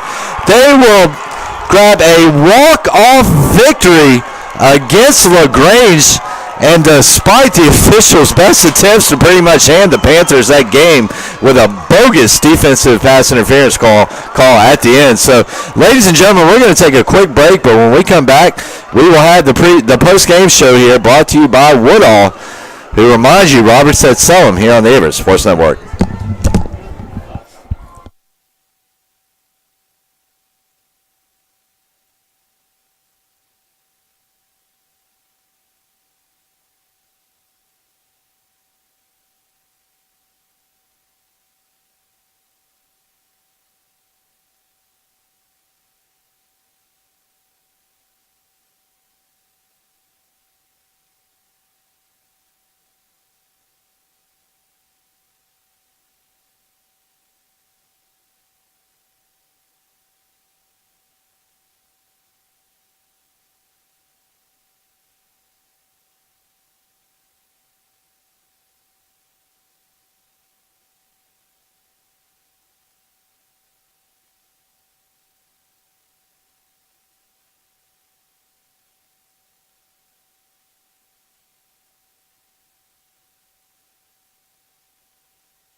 And so, ladies and gentlemen, we are back here on the Averett Sports Network as the Averett University Cougars have just pulled out a thrilling 27-24 walk-off victory against the Panthers of LaGrange College for the second year in a row.